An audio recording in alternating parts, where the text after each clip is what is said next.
ఇక్కడికి వచ్చేసినటువంటి ఆత్మ బంధువులందరికీ నమస్కారము. ఈరోజు గురు పౌర్ణమి సందర్భంగా మనమంతా ఇక్కడ కలుసుకోవడం జరిగింది. ఈరోజు గురువుని గురించి కొంత సమాచారాన్ని మనం తెలియజేసుకున్నాము. గత సంవత్సరం ఇదే రోజున గురువుని గురించి, గురువు అనేటువంటి గ్రంథంలోని సమాచారాన్ని మనం తీసుకొని మనుషులు ఎవరు గురువు అని చెప్పుకోకూడదు, అది ఒక దేవుడికి మాత్రమే, అంటే దేవుడు భగవంతుడిగా వచ్చినప్పుడు భగవంతుడికి మాత్రమే వర్తించేటువంటి పదము.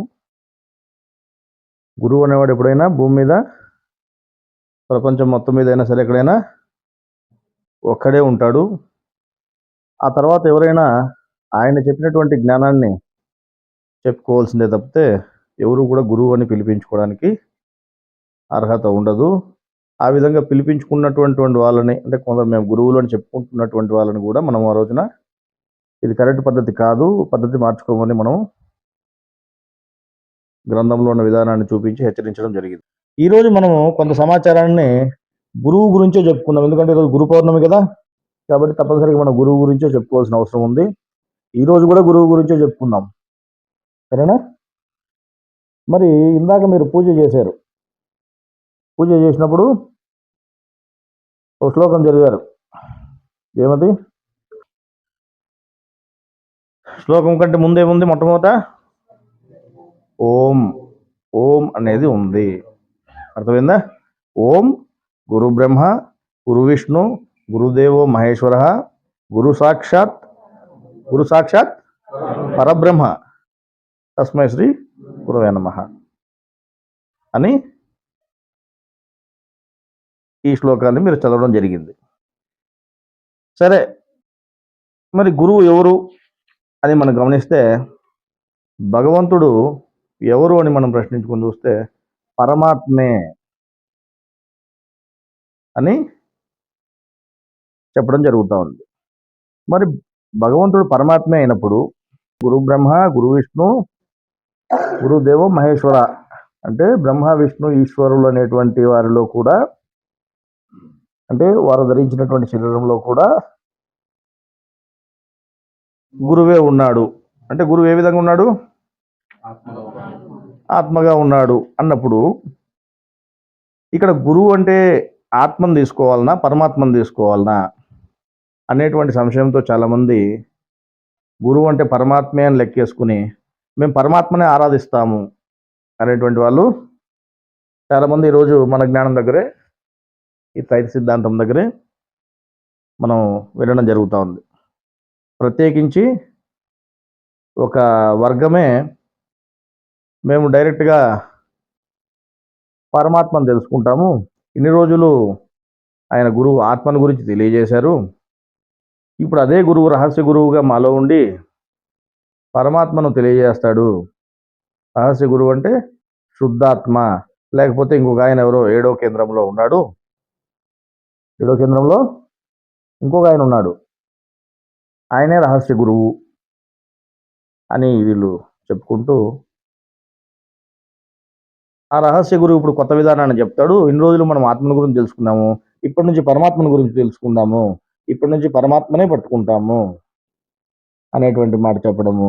ఎవరైనా ప్రశ్నిస్తే, మాలాంటి వాళ్ళు కానీ మీలాంటి వాళ్ళు కానీ ఎవరైనా ప్రశ్నించి, మరి గ్రంథంలో పరమాత్మను ఆరాధించడానికి లేదు అంటే, దేవుడు పెద్ద దేవుడు అనే ఆయన అది ఎవరికి తెలియబడేవాడు కాదు, మనిషిగా ఉన్నప్పుడు అసలే తెలియబడాడు, ఆయనను ఆరాధించడానికి ఆయనకి ఎటువంటి, ఆయన పట్టుకోవడానికి అసలు ఏ జ్ఞానము ఆయనకు సంబంధించి లేదు, ప్లస్ ఆయన దొరికేవాడు కాదు అని చెప్పినారు కదా.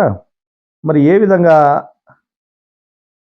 ఆరాధిస్తారు అని అడిగితే, సర్వధర్మాన్ పరిత్యజ మామేకం శరణం వజ అని ఆయన చెప్పడం జరిగింది. అందువల్ల మీరు ఇంకా ధర్మాలలో ఉన్నారు కాబట్టి మీరు ఆత్మను పట్టుకున్నారు, మాకు ధర్మాలతో పని లేదు, మేము ధర్మాలన్నింటినీ వదిలేసి మేము పరమాత్మను పట్టుకుంటాము అనేటువంటి మాటలు కూడా మాట్లాడడం జరుగుతూ ఉంది. సరే, మనం ఈరోజు గురు పౌర్ణమి కాబట్టి గురువుని గురించే చెప్పుకోవాలి కాబట్టి, గురువు గురించి గ్రంథాలలో ఏం చెప్పారు? మరి వారన్నట్టుగా ఈ ధర్మాలన్నీ తెలుసుకున్న తర్వాత మరి వీళ్ళు తెలుసుకొని వదిలేస్తామంటున్నారో లేకపోతే తెలుసుకోకుండానే ధర్మాలను వదిలేసి ఆయన పట్టుకుంటున్నాం అంటున్నారో మరి వారికే తెలుసు. కానీ సరే, ఒకవేళ తెలిసిన తర్వాత అయినా సరే ఈ ధర్మాల ద్వారా అయితే కర్మను కాల్చుకునేటువంటి విధానము స్లోగా ఉంటుంది. కాబట్టి డైరెక్ట్గా ఆయన్నే పట్టుకుంటే ఒకే జన్మలోనే మోక్షానికి వెళ్ళిపోవచ్చు, ముక్తి పొందొచ్చు అనేటువంటి ఉద్దేశంతో వాళ్ళు మాట్లాడుతున్నారని తెలుస్తూ ఉంది. మరి ఆ విధంగా సాధ్యమేనా? సర్వధర్మాలని వదిలేస్తే దొరికేవాడు ఎవరు? సర్వధర్మాలను వదిలేసి డైరెక్ట్ పరమాత్మను పట్టుకోవచ్చునా? పరమాత్మ మరి ఆరాధనకు అర్హుడేనా కాదా? ఇంకోటి అనేది కూడా ఇప్పుడు మనం గ్రంథాల రూపంలో ఏం రాస్తుందనే దాన్ని మనం కొంత సమాచారం గ్రంథాల్లోంచి తీసుకొని ఆ సమాచారాన్ని మనం ఇప్పుడు చెప్పుకుందాం. సరేనా? పరమాత్మ సృష్టికర్త అయిన దేవుడయ్యుండి మనిషికి శరీరములోనే ఆత్మరూపములో ఉన్న కుమారుణ్ణి సృష్టించి మనిషి యందు ఉంచడమే కాక అజ్ఞానములో ఉన్న మనిషికి జ్ఞానమును తెలుపు నిమిత్తము మనిషిగా ఉన్న ఆత్మను మరి ఒక కుమారుడిగా సృష్టించాడు. అర్థమవుతుందా? అజ్ఞానంలో ఉండే మనిషికి జ్ఞానం తెలియజేసే నిమిత్తము మనిషిగా మరొక కుమారుణ్ణి కూడా ఆయన సృష్టించి పంపించడం జరిగింది. ప్రతి మనిషికి శరీరంలో ఆత్మరూపంలో ఉండే కుమారుడిని ముందు సృష్టించాడు. కానీ ఎప్పుడైతే మనిషికి జ్ఞానం అవసరమో ఆ జ్ఞానం అవసరమైనప్పుడు జ్ఞానం తెలియజేయడం కోసము ఆత్మగానే ఇంకో కుమారుణ్ణి కూడా తెలియజేయడం జరిగింది. ఇక్కడ ఇంకో కుమారుడు కూడా సృష్టించాడు అని చెప్పని. మనిషి శరీరంలో ఉండే ఆత్మ ఎల్లప్పుడూ ఉండగా మనిషి రూపంలో ఉండే ఆత్మ, మనిషి శరీరంలో ఉండే ఆత్మ ఏమో జీవుడితో పాటు కలిసి ఉంటుంది, ఎల్లప్పుడూ ఉంటుంది. కానీ మనిషి రూపంలో ఉండే ఆత్మ అప్పుడప్పుడు భూమి మీద జ్ఞానమును బోధించేదానికి మాత్రమే వస్తుంది. ఒక జీవిత కాలం మాత్రమే ఆయన ఉండి ఆయన జ్ఞానాన్ని తెలియజేసి వెళ్ళడం జరుగుతూ ఉంది. ఆ విధంగా దేవుని కుమారులు ఎంతమంది అయినారు? ఇప్పుడు ఇద్దరైనారు. ఇప్పుడు పరమాత్మనే రూపము తీసుకొని ఇంకొక కుమారుడిగా మన ముందరికి రావడం జరుగుతూ ఉంది. మరి అటువంటిప్పుడు ఆయనని మనం పరమాత్మగా తీసుకోవాలనా ఆత్మగా తీసుకోవాలనా అనేది ఇక్కడ క్వశ్చన్గా చాలా మందికి కన్ఫ్యూజన్ పాయింట్లో ఉండడం జరిగింది. కానీ ఇక్కడ ఏం చెప్పారు? ఆత్మగానే ఇంకో కుమారుని సృష్టించాను అని చెప్పారు. దేవుడుగానే ఉన్నాడు, ఆయన లేకుండా పోలేదు. ఆయన అనుగుణంగా ఉండేవాడు, ఆయన అలాగే ఉంటూ ఆయన నుంచి ఒక అంశని అంటే ఆయన ప్రతినిధిని అంటే ఆయన ఆత్మనే మళ్ళీ మనుషుల వద్దకు పంపించడం జరిగింది అని చెప్పారు.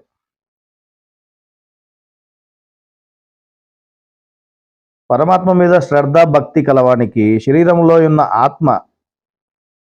శరీరముగా ఉన్న ఆత్మ చెప్పిన మాటలను అర్థమవునట్లు వాడి బుద్ధి గ్రహించినట్లు చేస్తుంది. పరమాత్మ మీద అంటే దేవుని మీద శ్రద్ధ భక్తి ఉండేటువంటి వాడికి శరీరంలో ఉండే ఆత్మ అంటే మనకి చైతన్యంగా మన లోపలే మనకు తండ్రిగా గురువుగా ఉంటూ ఉన్నటువంటి ఆత్మ ఏదైతే ఉందో, బయట శరీరంతో ఉన్న ఆత్మ అంటే ఎవరు? గురువు, భగవంతుడు. ఆయన చెప్పినటువంటి జ్ఞానాన్ని ఈ శరీరంలో ఉన్నటువంటి ఆత్మ అర్థమయ్యే విధంగా చేస్తుంది. అది కూడా శ్రద్ధ భక్తి ఉన్నోడికి మాత్రమే అని చెప్పడం జరిగింది.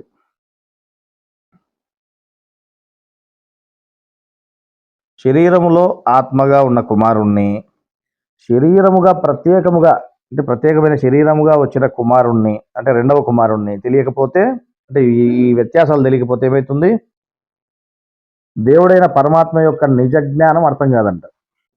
నేను లోకమునకు తీర్పు తీర్చుటకు రాలేదు కానీ లోకమును రక్షించుటకే వచ్చి తిని అని ఒక వాక్యం చెప్పడం జరిగింది. సో ఇందులో సారాంశం ఏమని చూస్తే, ఈ వాక్యం చెప్పిన వాడు మనిషి రూపంలో ఉన్న ఆత్మే అని చెప్పని చెప్పవచ్చును. అంటే ఎవరు చెప్పారు ఈ వాక్యము? గురువు చెప్పినటువంటి వాక్యం ఇది. అంటే దేవుడు మనిషిగా వచ్చినప్పుడు ఆయన చెప్పిన జ్ఞానం విని ఆ జ్ఞానమును గ్రహించక అశ్రద్ధతో వదిలేసిన వానికి, ఆయన చెప్పిన జ్ఞానం విని మళ్ళీ సరిగా వాడు గ్రహించుకోకుండా అశ్రద్ధతో వదిలేసిన వానికి వాడు మరణించినప్పుడు పాపపుణ్యములను నిర్ణయించి జన్మను కలగజేయి పనిని ఎవరు చేస్తున్నారు? భగవంతుడు చేస్తున్నాడా? ఆ? అందుకే ఆయన ఏం చెప్పినాడు, నీకు తీర్పు తీర్చేదానికి నేను రాలేదు, మీకు తీర్పు తీర్చేదానికి నేను రాలేదు, మీకు తీర్పు తీర్చేవాడు ఇంకోటి ఉన్నాడు. ఎవరైనా? శరీరంలోనే ఆత్మగా ఇంకోడు ఉన్నాడు. ఆయన పని మీకు తీర్పు తీర్చే పని. అంటే మీకు మరణ సమయంలో నెక్స్ట్ జన్మకి ఎక్కడికి పంపించాలి, ఏ విధంగా నీ జన్మ ఉండాలి, నీ కర్మ ఏ విధంగా ఉండాలనేటువంటి తీర్పు అంతా కూడా ఆయన తీర్చడం జరుగుతుంది. మరి ఈయన చేసే పని ఏమి? తీర్పు తీర్చేదానికి నేను రాలేదు అని చెప్పినాడు. కానీ ఏం చెప్పినాడు? మిమ్మల్ని రక్షించేదానికే నేను వచ్చినాను అని చెప్పినాడు. ఏ విధంగా రక్షించేదానికి వచ్చినాడు? మనిషి రూపంలో వచ్చిన ఆత్మ ప్రజలకు తన జ్ఞానమును తెలియజేసి రక్షించేదానికి వచ్చినాడంట. మనిషిగా వచ్చిన ఆత్మ చెప్పే మాటలు విని అంగీకరించని వానిని, మనిషిగా వచ్చిన వానిని చూచి ఆయన గొప్పవాడిని అంగీకరించని వానిని మరణములో తీర్పు తీర్చి జన్మను నిర్ణయించి పంపువాడు మరొకడు గలడు. అంటే నువ్వు ఆయన గురువుగా వచ్చి చెప్పినప్పుడు కూడా నువ్వు ఆయన మాటలు వినకుండా నువ్వు అష్టడితో పోయేవాడి గురించి, అంటే వానికి తీర్పు తీర్చేవాడు ఎవరు? నా మాట వినకపోయినంత మాత్రం నేనేం చేయను నిన్ను, కానీ నీకు తీర్పు తీర్చేవాడు ఇంకోడు ఉన్నాడు అని చెప్పినాడు. ఆయనే శరీరం లోపల ఉన్నటువంటి ఆత్మ. అంటే ఇప్పుడు గురువు ఎన్ని విధాలుగా ఉన్నాడు? గురువు రెండు రకాలుగా ఉన్నాడు. శరీరం లోపల ఆత్మే జీవుడికి గురువుగా ఉన్నాడు, కానీ శరీరం బయట సాకార రూపంతో కూడా ఇంకో గురువుగా ఉన్నాడు. మరి వీళ్ళిద్దరూ ఒకటేనా కాదా అని అంటే, ఇద్దరు ఒకటేనా కాదా? ఒకటే, కానీ కొందరు కాదు అని కూడా అంటారు. ఇంకా కన్ఫ్యూజన్ ఉంది. సరే, ఇంకా ముందుకు పోతే ఏం తెలుస్తుంది చూద్దాం. ఇంకా ఆయన ఏం చెప్తున్నాడంటే, తండ్రి యందు నేనును నా యందు తండ్రి ఉన్నామని నీవు నమ్ముటలేదా? నేను మీతో చెప్పుచున్న మాటలు నా యంతట నేనే చెప్పుటలేదు, నా తండ్రి నా యందు నివసించుచు తన క్రియలు చేయుచున్నాడు అని ఒక వాక్యం చెప్పడం జరిగింది. ఎవరు? ప్రభు. అంటే ఇక్కడ మనం ఇప్పుడు కొంత క్లారిటీ వచ్చేదానికి అవకాశం ఉంది. ఇప్పుడు వచ్చినటువంటి ఆయన పరమాత్మనా కాదా? అంటే పరమాత్మనే, దేవుడే రూపం తీసుకుని భూమి మీదకి వస్తున్నాడు మనుషులకు జ్ఞానం తెలియజేయడానికి అనేది మనకు తెలిసినటువంటి విషయమే. కానీ మరి ఇక్కడ ఆత్మ అని చెప్తున్నారు. మరి ఈయన ఆత్మ అయినప్పుడు మరి లోపల ఉండే ఆత్మ ఈయన ఇద్దరు ఒకటేనా కాదా అనేది మనము గమనించుకోవాల్సి వస్తుంది. ఎందుకు ఇక్కడ సమస్య వచ్చింది అని అంటే, ప్రవక్తలు ఎవరు గ్రంథం ఇది, ఎందుకు మనము మరి ముందంతా కూడా చాలా చోట్ల పరమాత్మనే రూపం తీసుకుని భగవంతుడిగా భూమి మీదకి వస్తున్నాడు, మరి మీకు పరమాత్మనే జ్ఞానం తెలియజేస్తాడు, పరమాత్మ తప్ప అంటే దేవుడు తప్ప ఆయన జ్ఞానాన్ని ఎవరు తెలియజేయలేరు, ఎందుకంటే ఏ మనిషి మీద నా జ్ఞానాన్ని అవతరింప చేయలేదు అని ఆయన ముందే చెప్తున్నారు కదా. మరి ఇప్పుడు పరమాత్మన ఆత్మనని మరి మళ్ళీ మళ్ళీ మనం ఎందుకు యోచన చేయాల్సి వస్తూ ఉంది అని అంటే, ఇక్కడ భగవద్గీతలోని రాజవిద్య రాజగుహ్య యోగం 11వ శ్లోకం ముందు ఏం చెప్పినాడు భగవంతుడు అని చూస్తే, అవజానంతే మాం మూఢ మానుష్యం తనుమాశ్రితం పరంభావ మజానంతో మమభూత మహేశ్వరం అనేటువంటి శ్లోకానికి భావం ఏమనుంది ఇక్కడ అని చూస్తే, సర్వ జీవరాశులకు దేవుడినైన నేను మానవ శరీరం ధరించి భూమి మీదకి రాగా మానవాకారంలో నన్ను చూచిన మనుషులు నా శ్రేష్టత్వమును తెలియలేక, నేను అందరికీ అధిపతిని తెలియక మూఢులైన అవమానించుచున్నారు అని భగవద్గీతలో చెప్పడం జరిగింది. మరి ఇక్కడ సర్వజీవరాశులకు దేవుడునైన నేను అన్నప్పుడు సర్వజీవరాశులకు దేవుడు ఎవరు? ఆత్మే. అదేవిధంగా అందరికీ అధిపతి ఎవరు? ఆత్మే. జీవులకు అధిపతి కూడా ఆత్మే. సరే, ఇప్పుడు భగవద్గీతలో ఆ విధంగా ఇక్కడ చెప్పారు కదా. ఇంకోటి భగవద్గీతలోనే జ్ఞానయోగంలో 6వ శ్లోకం తీసుకుంటే ఎక్కడేముంది, అజోపి సన్నవ్యయాత్మ భూతానామేశ్వరోపి సన్ ప్రకృతిం స్వామధిష్టాయ సంభవామ్యాత్మ మాయయ అనేటువంటి శ్లోకానికి ఇక్కడ ఏం చెప్పారు భావం అని గమనిస్తే, దేవునిగానున్న నాకు నాశనం లేదు, అట్లే దేవునిగా నేను పుట్టను, దేవునిగా ఆయన పుట్టాడు. కానీ దీని తర్వాత ఇంకేం చెప్పారు, సకల జీవరాశులకు నియామకుడును అయిన నేను. సకల జీవరాశులకు నియామకుడు. ఎవరు నియామకుడు? ఎవరు తీర్పు తీర్చి పంపిస్తాడు? ఇందాక ఏం చెప్పుకున్నాము? ప్రతి జీవరాశికి అంత్యదినం మనం తీర్పు తీర్చి వాడిని జన్మకు పంపించేవాడు ఎవరు? నియామకుడు ఎవరు? ఆత్మే. సకల జీవరాశులకు నియామకుడును అయిన నేను మాయతో కలిసి, ఎవరు గుర్తించని భగవంతునిగా, అంటే ప్రకృతితో కలిసి ఎవరు గుర్తించని భగవంతునిగా సాధారణ మనిషి శరీరం ధరించి పుట్టుచున్నాను అని భగవద్గీతలు ఇక్కడ జ్ఞానయోగం 6వ శ్లోకంలో కూడా చెప్పబడింది. మరి ఇక్కడ చూసినప్పటికీ కూడా సకల జీవరాశులకు నియామకుడు అన్నప్పుడు నియామకుడు ఎవరైతారు? పరమాత్మ అవుతాడా? ఆత్మ అవుతాడా? ఆత్మే అవుతాడు. మరి ఆయనే శరీరం ధరించి వస్తున్నాను అని చెప్పినాడు. మరి ఈ విధంగా ఉంది కాబట్టి మనము దీన్ని ఇంకా పరిశీలన చేయాల్సి వస్తూ ఉంది. అర్థమైందా? ఈ విధంగా ఈయన ఎవరు? రెండో కుమారుడు భగవంతుడు. ఈయన ఆత్మనా లేకపోతే పరమాత్మనా అని మళ్ళీ మనం కన్ఫ్యూజ్ అవ్వకుండా ఇక్కడ ఏం చెప్పినాడు? ఆయన ఏం చెప్పినాడు? తండ్రి యందు నేను. తండ్రి అంటే ఎవరు? ఆయనకు తండ్రి, మనకు కాదు. మనకు తండ్రి ఈయన ఆత్మే. ఆయన వచ్చిన ఆయన ఏం చెప్తున్నాడు? తండ్రి యందు నేనును నా యందు తండ్రి ఉన్నామని నీవు నమ్ముటలేదా? నేను మీతో చెప్పుతున్న మాటలు నా అంతటా నేనే చెప్పడం లేదు. తండ్రి నా యందు నివసించుచు తన క్రియలు చేయుచున్నాడు అని ఇక్కడ చెప్పడం జరిగింది. మరి ఇప్పుడు దీనికి వివరణ చూస్తే ఇక్కడ ఏముంది? ఒక వ్యక్తి మారువేషంలో ఉన్నప్పుడు అతను మరియు అతనితో పాటు వేషము రెండు కలిసి ఉన్నాయి. ఒక వ్యక్తి మారువేషం వేసుకున్నాడు అనుకోండి, అతనితో పాటు వేషం కూడా కలిసి ఉంది. ఆ విధముగా చూస్తే ఒక ధనికుడు భిక్షగాని వేషంలో ఉన్నప్పుడు అప్పుడు ఏమవుతాడు? ధనికుడు ప్లస్ భిక్షగాడు ఇద్దరు కలిసి ఉన్నారు. ధనికుడు ప్లస్ భిక్షగాడు ఇద్దరు కలిసి ఉన్నారు. లోపల ధనికుడున్న భిక్షగాని వేషం పైన ఉండడం వలన పైకి ధనికుడు కనిపించకుండా భిక్షగాడే కనిపిస్తాడు. ధనికుడు అన్నాడు ఉండే ధనికుడే, కానీ వేషం భిక్షగాడి వేషం వేసుకొని ఉన్నాడు. నీకు బయట కనిపించేదేవుడు? భిక్షగాడే కనపడతాడు. భిక్షగాడు బజార్లోనికి పోయి భిక్షం అడిగినా ఆ మాటలతో అడిగేవాడు ఎవరు? అడిగేవాడు ధనికుడే. కానీ కనిపించని ధనికుడు కనిపించే భిక్షగాని అందుండి ధనికుడు తన పనిని తాను చేయుచున్నాడు. ధనికుడు ఏం చేస్తున్నాడు? ఆయన పని ఆయన చేస్తున్నాడు. భిక్షగాని లోపల ధనికుడు, ధనికుని లోపల భిక్షగాని మాటలు ఉండటం వలన ధనికుని యందు భిక్షగాడు, భిక్షగాని యందు ధనికుడు ఇద్దరు కలిసి ఉన్నారు. అంతేనా? ఇద్దరు కలిసి ఉన్నారు అని చెప్పవచ్చును. పైకి కనిపించు వాని కంటే లోపల ఉండువాడే ముఖ్యము. పైకి కనిపించేవాడి కంటే లోపల ఉండేవాడే ముఖ్యము కనుక పైకి కనిపించు వాని పనులన్నీ లోపల వానివే. బయటికి వేషం కనపడుతుంది, కానీ పనులన్నీ ఎవరివి?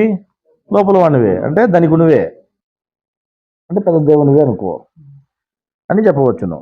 పైకి కనిపించు వానిది వేషమే కానీ కానీ వాడు లోపలి వాడే. పైకి కనిపించేవాడిది వేషమే కానీ వాస్తవంగా వాడు లోపలి వాడే. వాస్తవంగానే భిక్షగాడిని ఒక విధముగా ధనికుడనియే చెప్పవచ్చును. అట్లే మానవ ఆకారము అను వేషం వేసుకున్న పరమాత్మయే నిజమైన వాడని, పై ఆకారము తాత్కాలికమేనని, లోపల ఆత్మే శాశ్వతమని తెలియవలెను. అర్థమైందా? అర్థమయ్యేటట్లు చెబితే యేసు అను మనిషిలో ఉన్నవాడు పరమాత్మయేనని చెప్పవచ్చును.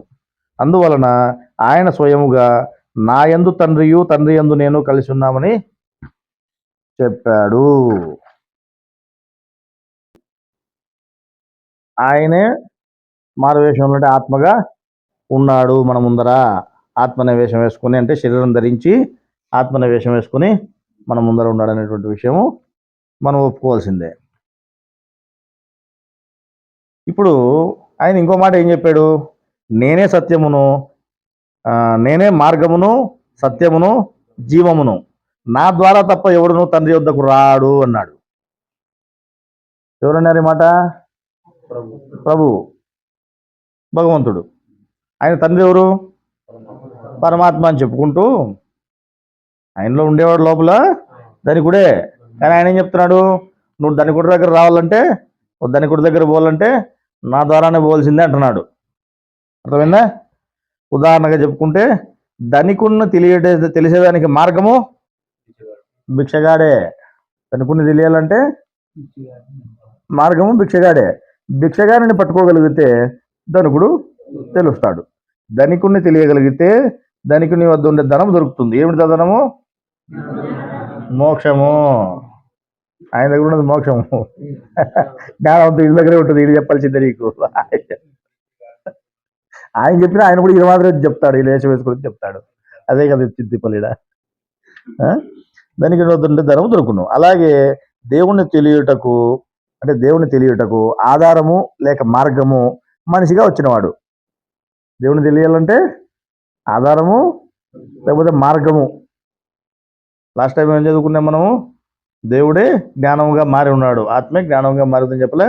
అందువల్ల మార్గంగా కూడా ఆయనే ఉన్నాడు. ఆధారము ఆయనే, మార్గము ఆయనే. మనిషిగా వచ్చిన వాడిని తెలియగలిగితే వాని లోపల ఉన్న దేవుడు తెలుస్తాడు, తను కూడా తెలుస్తాడు. దేవుణ్ణి తెలియగలిగితే ఆయన యందు గల నిత్య జీవనము, అంటే నిత్య జీవనం అనేటువంటి ధనము అంటే ఏమిటిది? మోక్షము లభిస్తుంది. అర్థమైందా? వచ్చినది ఎవరు? ఆయనే. వచ్చినది ఎవరుగా వచ్చినాడు? ఆత్మగా వచ్చినాడు. ఇప్పుడు నేను ఆయన కదా వచ్చినదాన్ని ఆయన్నే పట్టుకుంటా అంటే దొరుకుతాడు ఆయన? నీకు దొరకడు. నువ్వు ఎవరిని తెలుసుకోవాలి ఇప్పుడు? నీకు మార్గం ఎవరు? మార్గం ఈయనే, ఆత్మే. కాబట్టి నువ్వు పట్టుకోవాల్సింది ఆత్మనే, నువ్వు తెలుసుకోవాల్సింది ఆత్మని గురించే. నువ్వు ఆత్మని గురించి తెలుసుకుని ఆత్మనే మార్గంగా ఉన్నాడు కాబట్టి నువ్వు ఆయన్ని పట్టుకుని ఆ మార్గంలో పోతేనే నువ్వు మోక్షం పొందగలుగుతావు. అది వదిలేసి మేము డైరెక్ట్గా పరమాత్మనే పట్టుకుంటాము, ఆత్మ కేవలం పని మంచి మాత్రమే, ఆత్మ కేవలం వేషమే ఆత్మది, ఆయన ఉండేవాడు ఆయనే కాబట్టి మేము డైరెక్ట్గా ఆయన్నే పట్టుకుంటామంటే ఆయన ఒప్పుకుంటాడా? ఒప్పుకోడు. ఆయన తెలియబడ్డ అసలు నీతో కాదు అది. నువ్వు ఆయన పట్టుకోవాలంటే నీకు మార్గము ఈయనను పట్టుకోవాల్సిందే, వేరే దారే లేదు. కానీ ఇక్కడ పొరపాటు పడి కొంతమంది ఏమంటున్నారు? డైరెక్ట్ పరమాత్మనే పట్టుకుంటాము అనేటువంటి యోచనలో ఉన్నారు. ఆయన ఇంకా ఏం చెప్పినాడు? తండ్రిగా వచ్చినటువంటి ఆయన అంటే ఎవరు? భగవంతుడు, గురువు. ఏం చెప్పినాడు అని చూస్తే, నన్ను ద్వేషించువాడు నా తండ్రిని కూడా ద్వేషించుచున్నాడు అని చెప్పడం జరిగింది. నన్ను ద్వేషించువాడు నా తండ్రిని కూడా ద్వేషించుచున్నాడు అంటే వాస్తవంగా మనిషి రూపంలో వచ్చి యేసుగా పిలువబడేవాడు ఎవరు? మనిషి రూపంలో వచ్చి యేసుగా పిలువబడేవాడు పరమాత్మే. కానీ వచ్చినది ఏ రూపంలో వచ్చినాడు? ఆత్మ రూపంలో వచ్చినాడు. పిలువబడు పరమాత్మ తప్ప ఎవరు కాదు. అందువలన యేసును దూషిస్తేప్పుడు ఏమవుతుంది? దేవుడైన పరమాత్మను దూషించినట్లు అవుతుంది. ఇక్కడ బైబిల్ గ్రంథంలో ఈ ఇద్దరు కుమారుల విషయం చెప్పారు కదా. అంటే శాశ్వత కుమారుడు, తాత్కాలిక కుమారుడు, అంటే భగవంతుడి గురించి. ఇద్దరు కుమారుల విషయము ఎవరికి అర్థం కాకుండా పోయింది అని ఇక్కడ చెప్తున్నారు. కుమారులని చెబితే ఒక్కడే కుమారుడు అంటున్నారు. ఇద్దరు కుమారుల జ్ఞానం కొద్ది కూడా తెలియదు. శాశ్వత కుమారుడు, తాత్కాలిక కుమారుడు అనే ఇద్దరు కుమారులు ఉన్నారని తెలియకుండా పోయినది. వారినే కుమారుడు, అద్వితీయ కుమారుడు అని రెండు విధములు బైబిల్ గ్రంథంలో చెప్పి ఉన్నా ఎవరు కుమారుడు, ఎవరు అద్వితీయ కుమారుడు ఏమాత్రము అర్థం చేసుకోలేకుండా వారు తప్పుదారిపోయినారు అని చెప్తున్నారు. ఇక్కడ పేరులో కూడా ఏం చెప్పడం జరిగింది? అద్వితీయ కుమారుడు అని చెప్పడం జరిగింది. అద్వితీయం అంటే అర్థం ఏంటి? అద్వితీయం అంటే ద్వితీయం అంటే రెండు, అద్వితీయం అంటే రెండు కాదు, ఒకటే. మరి ఈయనేమో కుమారుడు, శాశ్వత కుమారుడు, ఆయనేమో తాత్కాలిక కుమారుడు. ఈయనేమో కుమారుడు, ఆయనేమో అద్వితీయ కుమారుడు. మరి అద్వితీయ కుమారుడు అంటే ఈ కుమారుడు ఆ కుమారుడు ఇద్దరు ఒకటే. అంటే ఇప్పుడు ఏమర్థమవుతోంది మీకు? ఎవరైతే దేవుడు ఉన్నాడో ఆయన మారువేషం వేసుకుని భగవంతుడిగా మీ ముందరకు వచ్చి ఆయన ధర్మాలను తెలియజేస్తున్నాడు. ఏమిటిదా మారువేషము? ఆత్మ అనేటువంటి వేషం వేసుకుని ఆత్మగా మీ ముందరకు వస్తున్నాడు. అర్థమైందా? మరి ఇది వేషమైనప్పుడు లోపల శరీరంలో ఆత్మగా ఉన్నాడు కదా, అది కూడా వేషమే అవుతుంది, మారువేషమే అవుతుంది. కానీ శాస్త్రం ప్రకారము ఆయనే ఈయన అని నువ్వు తెలుసుకో, కానీ బయటికి ఆ విధంగా చెప్పడానికి లేదు. ఈయనని ఈయనగా తీసుకోవాల్సిందే, నువ్వు ఈయననే ఆరాధించాల్సిందే, ఈయననే నీకు దారిగా ఉన్నాడు, నువ్వు ఈయననే పట్టుకోవాల్సిందే, అంతే. నీకు ఆరాధనకు అర్హులు ఎవరు? ఎంతమంది ఉన్నారు ఆరాధనకు అర్హులు? కుమారుడు, అద్వితీయ కుమారుడు, వీళ్ళిద్దరే నీకు ఆరాధనకు అర్హులు. పోనీ ఇద్దరు వేరువేరా అంటే వేరువేరు పనులు పెట్టుకుని వచ్చినారు అంతే. ఈయనేమో జీవులకు తీర్పు తీర్చే పని పెట్టి ఇలా సమస్త జీవరాశుల దగ్గర జీవులతో పాటే ఉన్నాడు కుమారుడిగా, దేవుడు కుమారుడిగా. ఈయన పని ఏంది? ఈయన తీర్పు తీర్చి జీవునితో పాటు జీవుని నడిపించేదే ఈయన పని. ఈయన పని ఇది. ఆడు ఇంకో పని పెట్టుకుని వచ్చినాడు. ఏం పని? జ్ఞానాన్ని ధర్మాలను తెలియజేసేదే ఆయన పని.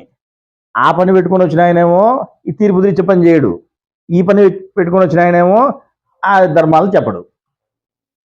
ఈయన ఆ పని చేయడు, ఆయన ఈ పని చేయడు, కానీ ఇద్దరు ఒకటే. ఇద్దరు ఒకటే, కానీ రెండు రకాల పనులు పెట్టుకుని వచ్చారు. ఆయన ఈ పని చేయడు, ఈయన ఆ పని చేయడు. అర్థమైందా?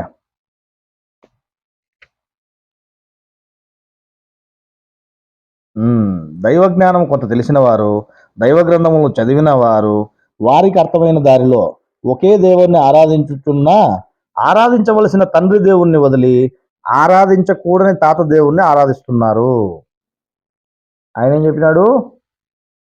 నా కుమారుడిగా ఈయనను మేము ముందర పెట్టినాను. ఎవరిని? ఆత్మని. మీరు నా కుమారుడిని ఆరాధిస్తే నన్ను ఆరాధించినట్లే.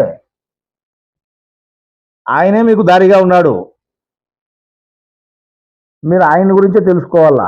ఆయన గురించి తెలుసుకొని ఆయనే మీకు మార్గంగా ఉన్నాడు కాబట్టి మీరు ఆయన్నే ఆరాధించాలి. మీరు ఆయన్ని ఆరాధిస్తేనే నన్ను ఆరాధించినట్లు. ఆయన్ని కాదన్నారనుకో, నన్ను కూడా కాదన్నట్లే. ఆయన ఒప్పుకోకపోతే నన్ను ఒప్పుకోనట్లే అన్నాడు. నువ్వు ఆయన ఒప్పుకో, నిన్ను పూజిస్తావంటే ఆయన ఉంటాడు.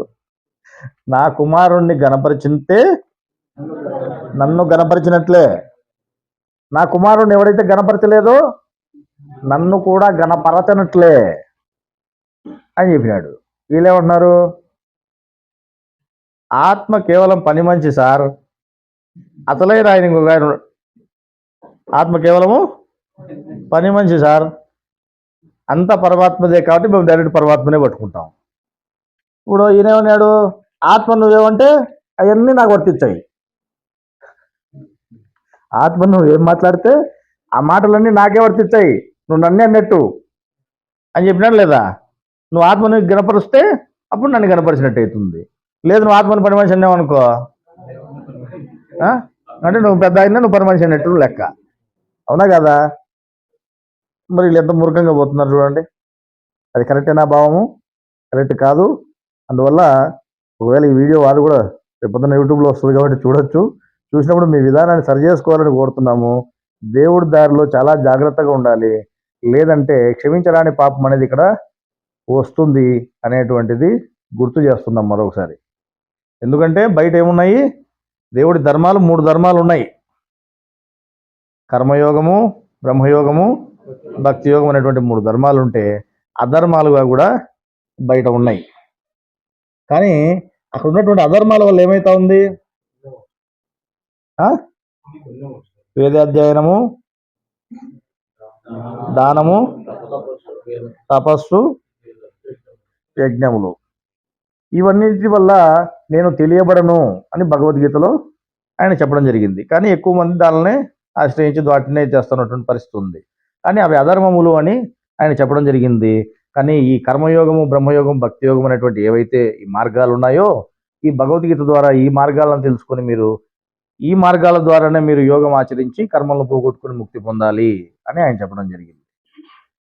అందువల్ల వాటిని అధర్మాలు అని చెప్పి చెప్పడం జరిగింది. కానీ ఆ అధర్మాలు ఆచరించడం వల్ల ఏం జరుగుతుంది? పుణ్యం వస్తూ ఉంది మనిషికి. ఆ పుణ్యం వల్ల మళ్ళీ ఏం జరుగుతుంది? మళ్ళీ జన్మ ఎత్తి అసుఖం అనిపించడం కోసం మళ్ళీ జన్మ ఎత్తాల్సిన పని వస్తూ ఉంది. కానీ ఇక్కడ జ్ఞానం దగ్గర మనం జాగ్రత్తగా లేకపోతే దేవుని విషయం కాడ మనం పొరపాటు పడి ఇటువంటి మాటలు మాట్లాడడం వల్ల క్షమించరాని పాపం వస్తుంది అని చెప్పారు. అంటే ఇది ధర్మ వ్యతిరేకమైనటువంటి పని అవుతుంది. అందువల్ల ధర్మం వల్ల ఏమైతా ఉంది? ధర్మం వల్ల ముక్తి లభిస్తుంది, అధర్మం వల్ల పుణ్యం వస్తూ ఉంది. కానీ ధర్మ వ్యతిరేకత వల్ల ఏమవుతుంది? ధర్మ వ్యతిరేకమైనటువంటి పనులు, ధర్మ వ్యతిరేకమైనటువంటి బోధ, ఈ రెండింటి వల్ల క్షమించరానటువంటి పాపము నిత్య నరకం అనుభవించాల్సి వస్తుంది కొన్ని యుగాల పాటు అని చెప్పినాడు ఆయన. అంటే కొన్ని లక్షల సంవత్సరాలు శిక్ష పడేంతటి పరిస్థితి ఉంది అని చెప్పాడు. అందువల్ల ఇది ప్రతి దైవ గ్రంథంలోనూ చెప్పారు. భగవద్గీతలోనూ ఉంది ఆ విషయము, బైబిల్లోనూ ఉంది, ఖురాన్ గ్రంథంలో కూడా హెచ్చరికలు ఉన్నాయి. అటువంటిప్పుడు దేవుడి జ్ఞానం దగ్గర చాలా జాగ్రత్తగా ఉండాలి. నాకు తెలుసు అనేటువంటి భావం ఎప్పుడూ ఉండకూడదు.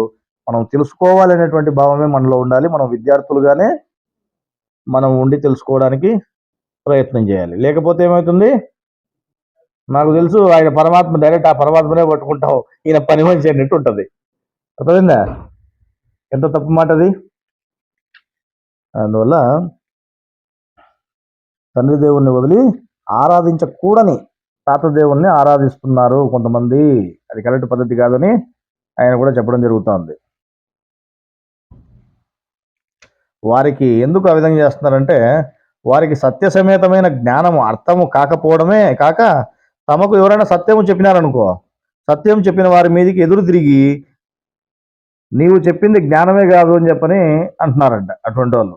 ఆ పని కూడా జరుగుతూ ఉంది. ఇప్పుడు మనం చెప్పాము మనకి ఇవన్నీ, లేదు మేము చెప్పిందే కరెక్టు, మీరు చెప్పే అసలు జ్ఞానమే కాదంటారు వాళ్ళు. అంటే గ్రంథంలో మనం చదివి చెప్పినా కూడా రత్నవాక్యాల్లో ఉన్నటువంటి విషయాన్ని మనం రాసుకుని క్లియర్గా అదే విషయాన్ని మనం చెప్తున్నప్పటికీ కూడా ఒప్పుకోరు.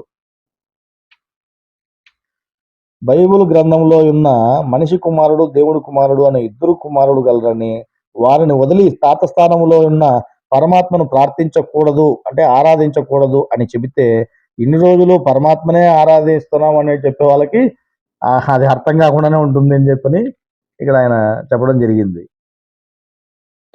ఇందాక ఏం చెప్పుకున్నాం మనము? ఓం గురు బ్రహ్మ గురు విష్ణు గురుదేవ మహేశ్వర గురు సాక్షాత్ పరబ్రహ్మ. మొదట ఏం చెప్పాం? ఓం అని చెప్పడం జరిగింది. ఈ ఓం అనేది ఎవరికి గుర్తు?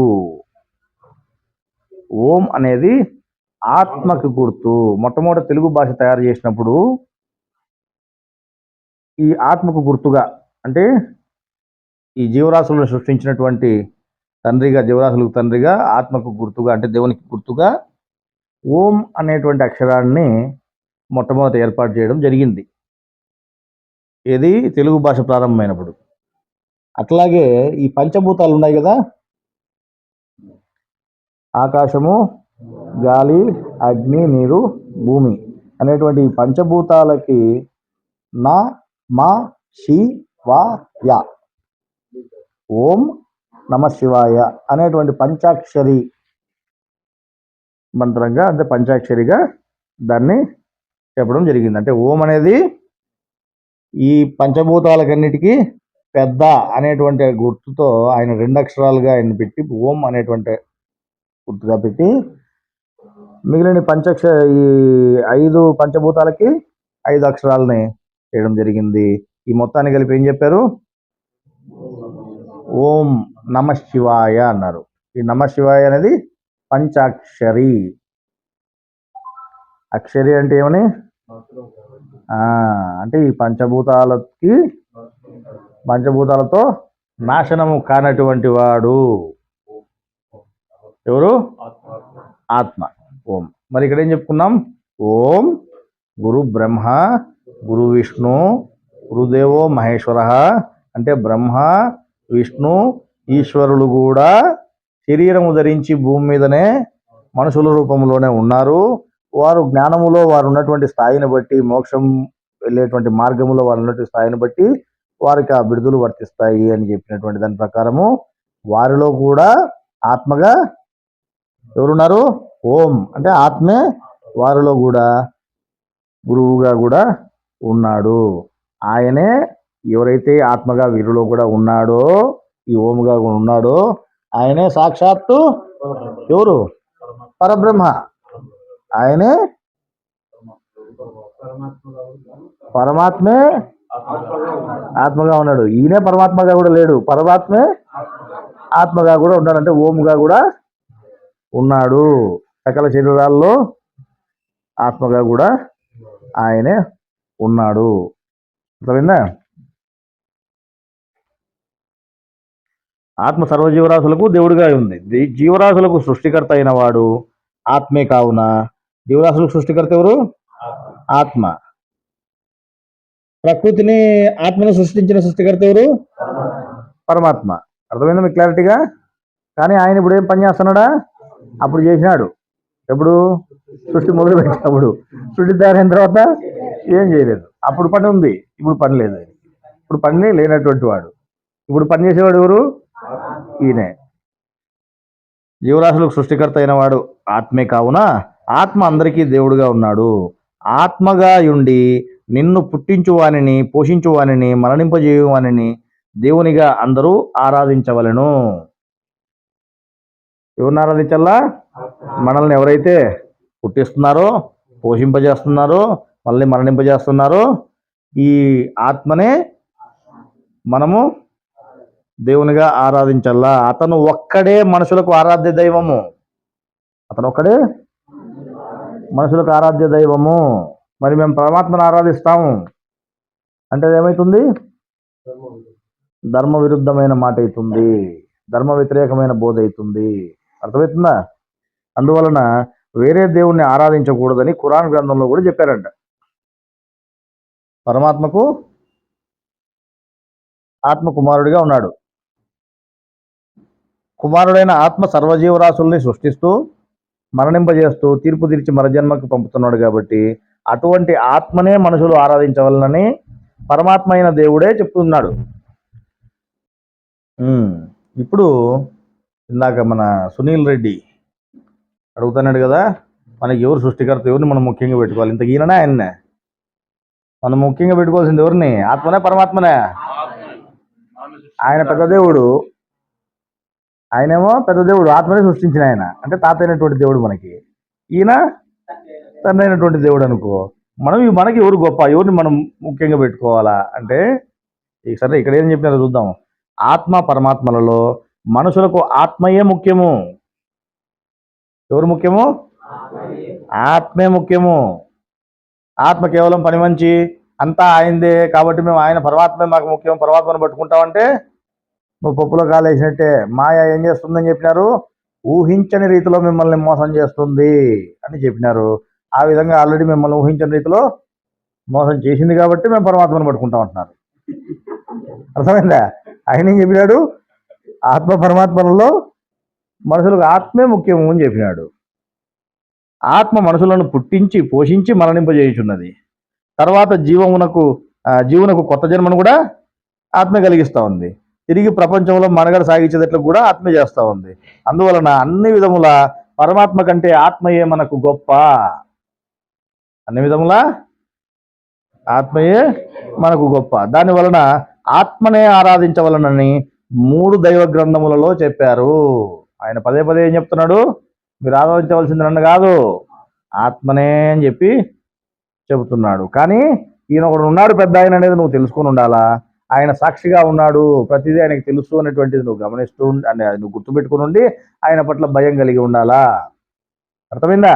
ఎవరి పట్ల కలిగి ఉండాలి భయము? ఆత్మ పట్ల ఇష్టభావం కలిగి ఉండాలి. నువ్వు ఆరాధన భావం కలిగి ఉండాలి ఆయన పట్ల. అంటే ఇష్టభావం కలిగి ఉండాలి. నిన్ను వల్ల నీ పొరుగువారిని ప్రేమించుము అని దాంట్లో చెప్పలేదా? ఏ దాంట్లో? బైబిల్లోనే. పొరుగువారంటే ఎవరు? నీతో పాటే నివసించేవాడు, శరీరంలో నిన్ను చూసుకునేటువంటి వాడు, నీ చైతన్య శక్తి ఇచ్చేటువంటి వాడు. ఎవరిని? ఆత్మని. వాళ్ళు ఎవరో పక్కింటి వాళ్ళు అనుకోండొచ్చు, పొరుగు వాడు అంటేనే, అది వాళ్ళు ఎట్లా తీసుకోలే కానీ వాస్తవం మాత్రం ఆత్మని నువ్వు ఆరాధించాలంటే ఆయన మీద ఇష్టభావం కలిగి ఉండాలి. కానీ భయపడాల్సింది ఎవరికి? పెద్ద ఆయన ఒకడు ఉన్నాడు దేవుడు అనేటువంటిది, ఆయన మీద నువ్వు ఆ భయం కలిగి ఉండమని చెప్పినారు. ఇంతకుముందు మనల్లో ఎవరో పెద్ద మనుషులు చెప్తారు ఏమని? ఆత్మకు భయపడండి అని. దాన్ని ఏమంటారు? ధర్మ వ్యతిరేక బోధ అంటారు. అర్థమైందా? ఆత్మకు భయపడల్లా, ఆయన కఠినాత్ముడు, ఆయన పెద్ద ఆయన చాలా మంచోడు, ఆయన కరుణామయుడు, కాబట్టి ఆయనకు భయపడకపోయినా పర్వాలే. ఈయన మాత్రం చాలా కఠినాత్ముడు, ఎవరు? ఆత్మ, కాబట్టి ఆత్మకు భయపడల్లా అని చెప్పినాం అనుకో, ఏమవుతున్నది? ఇక్కడ చెప్పినట్టు దేవుడు చెప్పినటువంటి ధర్మానికి విరుద్ధమవుతుంది, ధర్మ వ్యతిరేకమైన బోధ అవుతుంది. అర్థమైందా? మా ఏం చేస్తుంది? ముఖ్యమైన ధర్మాల దగ్గర ఇట్లా బోల్టా కొట్టిస్తుంది. ధర్మశాస్త్రమునికి అంతటికి ముఖ్యమైనటువంటి వాక్యము అని చెప్పినాడు దాన్ని. ఏది?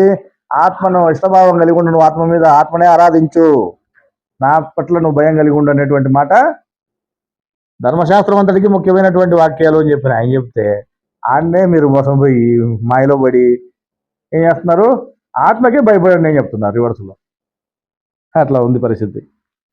ఇప్పుడు బైబిల్ గ్రంథంలో ఆయన కుమారుణ్ణి ఆరాధించండి అంటే ఆత్మనే ఆరాధించండి, ఆత్మను గణపరుస్తూ నన్ను గణపరిచిన అంటే కుమారుని గణపరిస్తే నన్ను గణపరిచినట్లే, కాబట్టి మీరు ఆయన ఒప్పుకుంటేనే నన్ను ఒప్పుకున్నట్లు, ఆయన ఒప్పుకోకపోతే నన్ను కూడా ఒప్పుకున్నట్లే అని ఆయన అంత క్లియర్గా చెప్పుకోవడం జరిగింది.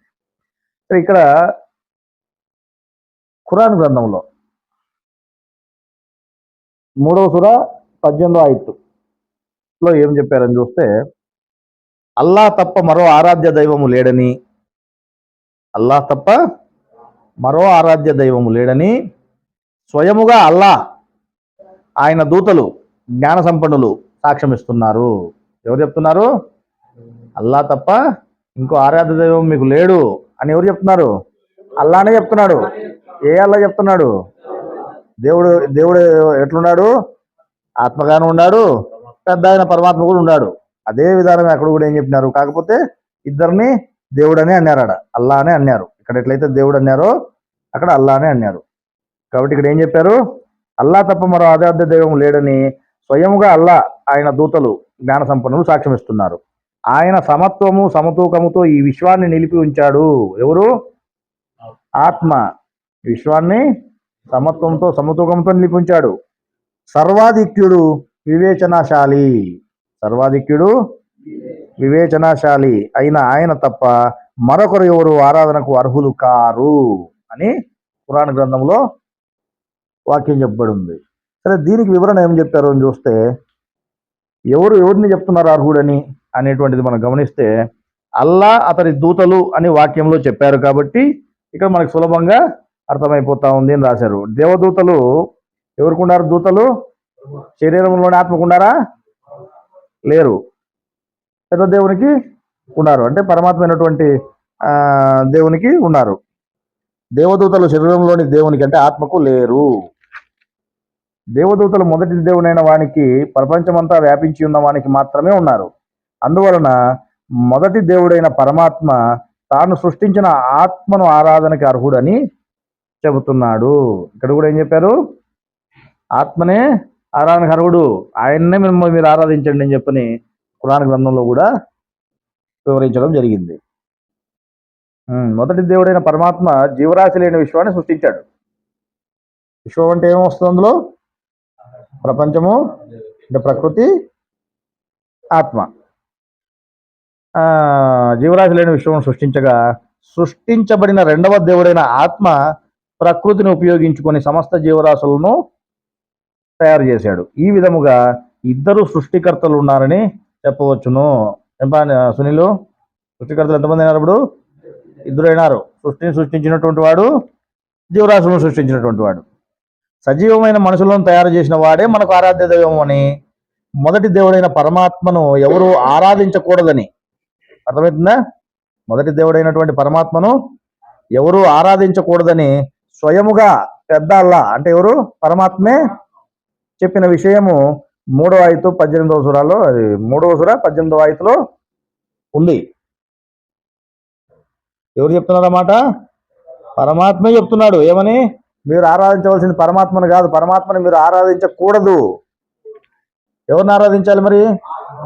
ఆత్మనే ఆరాధించాలి అని ఖురాన్ గ్రంథంలో క్లియర్గా చెప్పడం జరుగుతుంది. ఇదే విషయమునే అందరూ నమ్మున్నట్లు మొదటి అల్లాను అంటే పరమాత్మను, నన్ను కాకుండా నేను సృష్టించిన దేవుణ్ణే మీరు ఆరాధించాలని అదే ఖురాన్ గ్రంథంలో మరో చోట కూడా చెప్పారంట. ఇక్కడ 16వ సూర 15వ ఆయతులో కూడా చెప్పడం జరిగింది. ఇక్కడ ఏం చెప్పారు?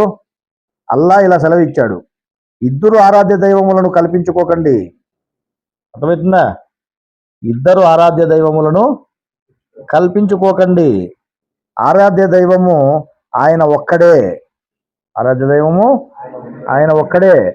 కాబట్టి మీరంతా కేవలం నాకే భయపడి ఉండండి అన్నాడు. కేవలము నాకే భయపడండి అన్నాడు. ఎవరు చెప్తున్నారు ఇది? ఎవరు సెలవిచ్చారు? అల్లా. అల్లా ఇలా సెలవిచ్చాడు. అంటే ఎవరు? పెద్దల్లా, పరమాత్మ ఇలా సెలవిచ్చాడు. ఏమని సెలవిచ్చాడు? ఇద్దరు ఆరాధ్య దైవాలు మీరు కల్పించుకోవద్దండి. మీకు ఆరాధ్య దైవము ఆయన ఒక్కడే. ఎవరైనా? ఆత్మ. కాబట్టి మీరంతా నాకు భయపడండి, మీరంతా కేవలము నాకే భయపడండి అని అన్నాడు. అంటే ఆయనని ఆరాధించండి, నాకు భయపడండి. ఎవరు చెప్పినారు? పరమాత్మ చెప్పినాడు. ఎవరికి భయపడల్లా? పరమాత్మకి భయపడల్లా. భయం అనేది పరమాత్మ పట్ల కలిగి ఉండల్లా. ఆత్మ పట్ల ఎంతసేపు ఉన్నా నువ్వు ఈ ఇష్టభావము, ఆరాధన భావం మాత్రమే ఆయన పట్ల కలిగి ఉండల్లా. భక్తి ఎంతో చూపించాల్సింది ఎవరి దగ్గర? అది సరే. మరొక గ్రంథంలో తెలుగులో అనువాదం చేసిన దగ్గర కూడా ఏం చెప్పారు? అల్లా ఇలా ఆజ్ఞాపించాడు, ఓ మానవులారా, ఇద్దరిని ఆరాధ్య దైవములుగా చేసుకోకండి. నిశ్చయముగా ఆరాధ్య దైవము ఆయన అంటే ఆత్మ ఒక్కడే. కావున నాకే భీతిపరులై ఉండండి. అంటే ఆత్మ ఒక్కడే మీకు ఆరాధ్య దైవము, నిశ్చయంగా ఆయన ఒక్కడే. కానీ నాకు భీతిపరులై ఉండండి అంటే భయపడి ఉండండి. ఆయనను ఆరాధించండి, నాకు భయపడండి అని చెప్పడం వలన చెప్పేవాడు పెద్ద దేవుడని సులభముగా అర్థము కాగలదు. ఇదంతా మనం సొంతంగా రాసుకొని చెప్తున్నామా, లేకపోతే గ్రంథంలో చెప్తున్నామా? గురువు చెప్పినటువంటి గ్రంథంలో చెప్తున్నాం. ఇక్కడ కూడా ఒక ముస్లింలకే కాక సమస్త మానవులకు ఆరాధ్య దైవం ఒక్కడే అని ఆయననే ఆరాధించవలనని చెప్పుచు మొదట ప్రపంచమును మరియు మీరు ఆరాధించు దేవుణ్ణి సృష్టించిన నాకు భయపడండి అని చెప్పాడు. మొదట ప్రపంచమును అంటే ఈ ప్రకృతిని మీరు ఇప్పుడు ఎవరైతే ఆరాధించమని చెప్తున్నానో ఆ దేవుణ్ణి సృష్టించినటువంటి నాకు భయపడండి అని చెప్తున్నాడంట ఆయన. ఎవరు చెప్తున్నారు? పరమాత్మ చెప్తున్నాడు. ఆయన ఇంకా ఏం చెప్పాడు? ఒక ముస్లింలకే కాదు, సమస్త జీవరాశులకు ఆరాధ్య దైవం, సమస్త మానవులకు ఆరాధ్య దైవం ఆయనే అని చెప్తున్నాడు. కేవలం నాకు భయపడి ఉండండి అని చెప్తున్నాడు పరమాత్మ. భయము అనేది మొదటి సృష్టికర్త అయిన ఎవరు? మొదటి సృష్టికర్త, మొట్టమొదటి సృష్టికర్త ఎవరు అంటే ఈ ప్రపంచంని ఆత్మ సృష్టించినది పరమాత్మ. అందువల్ల భయం అనేది మొదటి సృష్టికర్త అయిన పెద్ద దేవుని మీద ఉండాలి. తాతైన దేవుణ్ణి ఆరాధించక ఆయనకు భయపడి ఉండడం మంచిది. ఏం చెప్పినారుడా? తాతైనటువంటి దేవుడికి మీరు భయపడండి అని చెప్పినారు.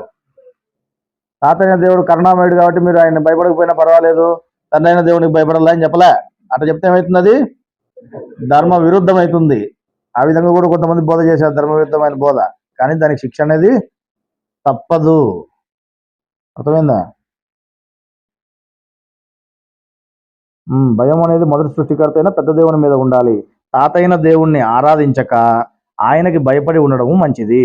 రెండవ సృష్టికర్త అనగా జీవరాశులను సృష్టించిన సృష్టికర్త అయిన ఆత్మను ఒక్కడినే దేవుడిగా ఆరాధించాలని చెప్పి ఉన్నారు. అర్థమవుతుందా? ఎవరిని ఆరాధించాలి? ఆత్మనే. నువ్వు ఎన్ని చోట్ల చెప్పినా, ఎన్ని రకాలుగా చెప్పినా ఆత్మనే ఆరాధించాలా అని చెప్పడం జరిగింది. ఇక్కడ ఇంకా బైబిల్లో కూడా ఏం చెప్పారు? తండ్రిని గణపరచున్నట్లుగా అందరూ కుమారుణ్ణి గణపరచవలనని. తండ్రిని గణపరచున్నట్లుగా కుమారుని కూడా గణపరచాలంటే తండ్రి ఎవరు? పరమాత్మ. ఆత్మకు తండ్రి పరమాత్మ, ఆయన కుమారుడు ఆత్మ. తండ్రిని గణపరచినట్లుగా అందరూ కుమారుని గణపరచవలనని తీర్పు తీర్చుటకు సర్వాధికారము కుమారునికి అప్పగించి ఉన్నాడు. అంటే జీవులకు తీర్పు తీర్చేదానికి సర్వాధికారము ఎవరికి అప్పగించున్నారు? ఆత్మకి అప్పగించున్నాడు, కుమారునికే. అందువల్ల కుమారుని ఎవరైతే గణపరచలేదో, అంటే గణపరచని వాడు ఆయనను పంపిన తండ్రిని కూడా గణపరచడు. అంటే ఎవరైతే ఆత్మను ఈ విధంగా గణపరచకుండా ఆత్మ పని మనిషి ఇంకోటి అని మాట్లాడతారో, అది ఆయనను కూడా తండ్రిని కూడా మాట్లాడినట్టే అవుతుంది, అంటే పరమాత్మను కూడా మాట్లాడినట్టే అవుతుంది అనేది ఇక్కడ క్లియర్గా చెప్పడం జరుగుతూ ఉంది. పరమాత్మను ఆరాధించకుండా భక్తి భావములను ఆయన కుమారుడైన ఆత్మ మీద చూపవలనని ఏం చెప్పినారుడా? పరమాత్మను ఆరాధించొద్దనే చెప్తున్నాడు ఆయన. ఇప్పుడు వీళ్ళు ఏమంటున్నారు? మేము పరమాత్మనే ఆరాధిస్తాము, నాకు ఆత్మతో పని లేదు అంటున్నారు. కానీ ఆయన ఏం చెప్పాడు? పరమాత్మని ఆరాధించకుండా మీ భక్తి భావాలన్నింటినీ ఎవరి మీద చూపించమన్నాడు? ఆయన కుమారుడైన ఆత్మ మీద చూపవలనని, ఆత్మనే ఆరాధించవలనని.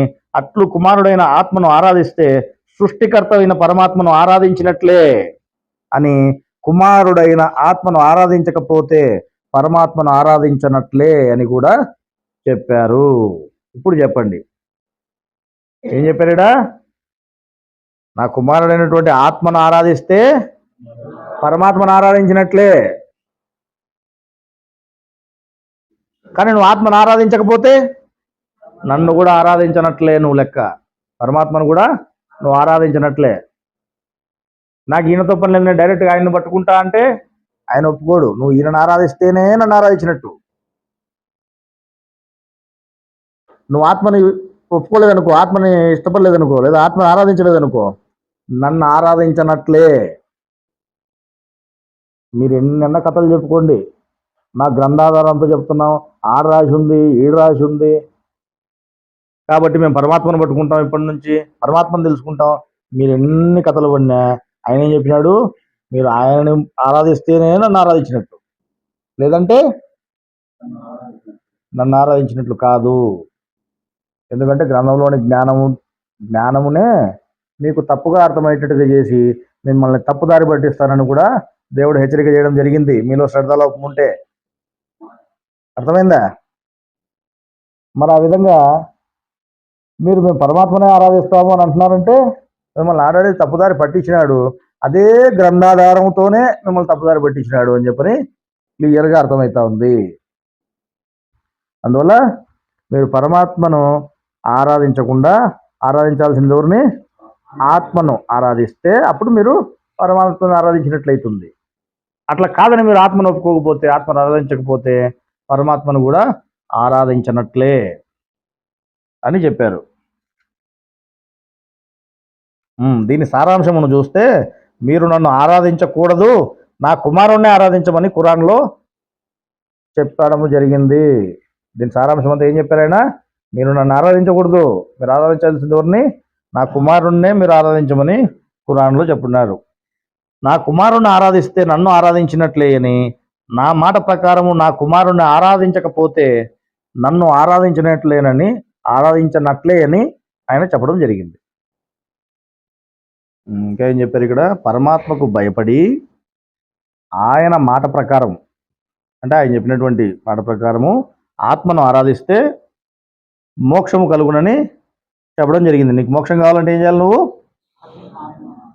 ఆయనకు భయపడి ఆయన చెప్పినట్టు వినాలి. నువ్వు ఏం చెప్పినాడు ఆయన? ఆత్మను ఆరాధించమని చెప్పినాడు. అట్లా ఆత్మను ఆరాధిస్తేనే నీకు మోక్షం దొరుకుతుంది. మొదటి దేవుణ్ణి నమ్మి రెండవ దేవుణ్ణి ఆరాధించాల. అంటే మొదటి దేవుడు ఒకడు ఉన్నాడని నమ్మి ఆయన పట్ల నువ్వు భయం కలిగి ఉండి ఆయన చెప్పిన మాట ప్రకారము రెండవ దేవుణ్ణి ఆరాధించల్లా. ఇంకా ఇక్కడ ఖురాన్ గ్రంథంలో ఇంకో హెచ్చరిక కూడా చేశారు. ఏమని హెచ్చరిక చేశారు? 5వ సూర 73వ ఆయత్తు. రహీము 5వ సూర 73వ ఆయత్తు. అల్లా ముగ్గురిలో మూడవ వాడు అన్నవాడు కూడా ముమ్మాటికి తిరస్కారానికి పాల్పడినట్లే. అల్లా ముగ్గురులో మూడోవాడు అంటే నువ్వు ఆరాధించాల్సినటువంటి దేవుడు ముగ్గురులో మూడో వాడిని ఎవడైతే అంటాడో వాడు ముమ్మాటికి తిరస్కారానికి పాల్పడినట్లే. వాస్తవానికి ఒక్కడైన అల్లా తప్ప మరో ఆరాధ్య దైవము లేడు. మరో ఆరాధ్య దైవము లేనే లేడు. ఒకవేళ వారు తమ మాటలను మానుకోకపోతే, ఇది ఎవరు హెచ్చరిక చేస్తున్నారు? దేవుడే హెచ్చరిక చేస్తున్నాడు, పరమాత్మ హెచ్చరిక చేస్తున్నాడు. ఇగో మేము పరమాత్మ ఆరాధిస్తాం అనేటువంటి వాళ్ళందరికీ, లేదా ఆత్మకు భయపడండి అనేటువంటి వాళ్ళందరికీ, అటువంటి ధర్మ వ్యతిరేకమైన బోధ చేసే వాళ్ళందరికీ ఎవరు హెచ్చరిస్తున్నారు? పరమాత్మ హెచ్చరిస్తున్నాడు. ఏమని చెప్తున్నాడు ఆయన? ఒకవేళ వారు తమ మాటలను మానుకోకపోతే వారిలో తిరస్కార వైఖరిపై ఉండే వారికి బాధాకరమైన శిక్ష తప్పక ఉంటుంది. తిరస్కార వైఖరిపై ఉండే వాళ్ళకి బాధాకరమైనటువంటి శిక్ష తప్పకుండా ఉంటుంది అని చెప్పి ఆయన చెప్పడం జరిగింది. అయితే ఇక్కడ ఈ చెప్పిన వాక్యానికి వివరణ తీసుకుంటే, దైవము వేరు, ఆరాధ్య దైవం వేరు అని రెండు రకముల దేవుళ్ళు గలరు. జీవాత్మ, ఆత్మ, పరమాత్మ అను ముగ్గురి వరుసలో, జీవాత్మ, ఆత్మ, పరమాత్మ ఈ ముగ్గురి వరుసలో మూడవ వాడు నిజమైన పెద్ద దేవుడు అయినా, మూడవ వాడు నిజమైన పెద్ద దేవుడే పరమాత్మ అయినా ఆయన ఆరాధ్య దైవము కాదు అని చెప్పి ఉన్నారు. మూడవ వాడు నేను సృష్టికర్తనే అయినా, మూడవ వాడు ఏం చెప్తున్నాడు?